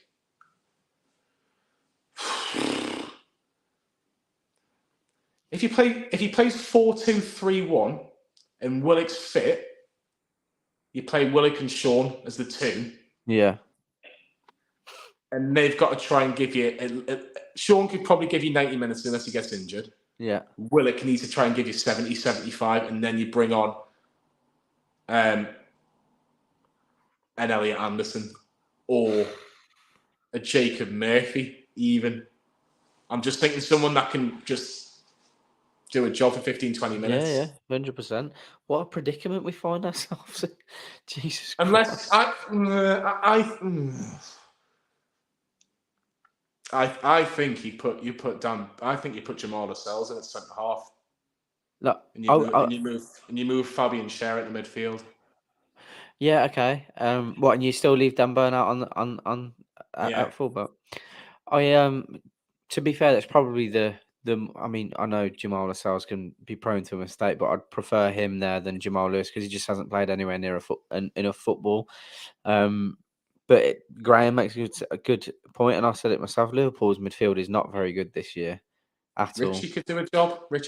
Yeah. Richie could do a job for one game. Like, it's mental because if someone offers you a draw next week, you probably take it. Yeah. Oh, 100%.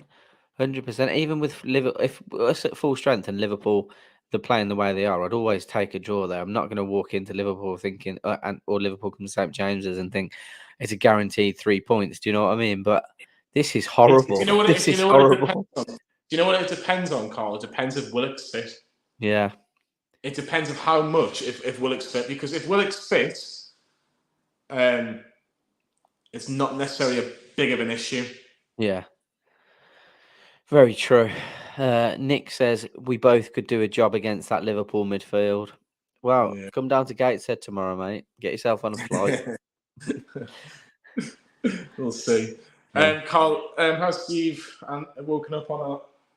I don't think he has. I think we might have to leave it there, mate, to be honest. Yeah, I think we are. I think we're going to have to. It's Lee's going to have a vlog and a match reaction, a vlog and a last word for you to listen and enjoy from the Vitality. He's making the long trip back up through the night with a couple of stops to get your videos out. So give him some love. He's in driving the comments. back up tonight. Yeah, he's driving back up tonight. And then he's going to the women's game as well. So that'll be an interesting one. I thought he was going to stay over and drive back in the morning. Fair play to him. It's a long drive, man. Well, he's going to stop a few times. He's going to stop and see how far he gets. But yeah, it's finished. Bournemouth 1, Newcastle 1. Newcastle still in the Champions League, but they've got some issues. Potentially no Joe Linton next week. What's the latest with Joe Willock? No Bruno. Going to be interesting. It's Liverpool next week, where Steve is back for the watch-along, and we'll be back at St James's Park doing match reactions and scoring the players. And last words from me, and a big thanks to Karl as well. We'll see you all very soon.